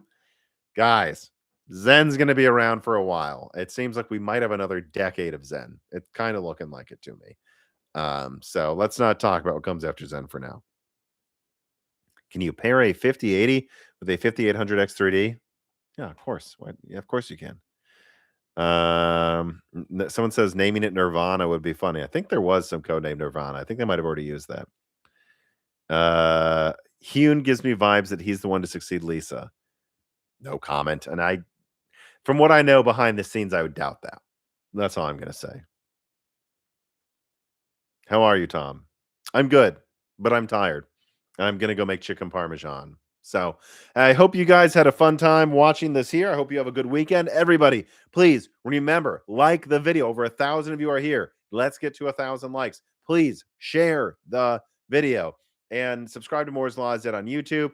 I think the latest stats, at least like maybe 40% of you aren't subscribed. That means just if the people watching it, I think hundreds of thousands watch every month. I think the last stat I saw was 400,000 or 500,000 of you visited my channel. 40%? Are you kidding me? That means we could get to like 500,000 subscribers, 400,000 like that if you just subscribe. So please do ring the bell button. That really does help the algorithm a lot if you subscribe. And then also remember to join the Moore's Law is Dead Patreon. I'm not sure who the next guest will be. I might have a gaming analyst on, or maybe Dustin Furman from Sacred Symbols. It's hard to say. There's still so much console stuff, but a lot of great guests coming. You can ask some questions on the Patreon. And then, of course, there's also the Discord. There's a new die shrink that just came out. I guess I will also plug that one more time here. Let me throw this on screen. Join the Patreon. We have new die shrinks, multiple coming out every month. This one is about hubris and why Sony and Nvidia may be more exposed next year than they think they are. Join the Patreon. And otherwise, everybody, thank you for watching. Thank you for listening, and have a good weekend.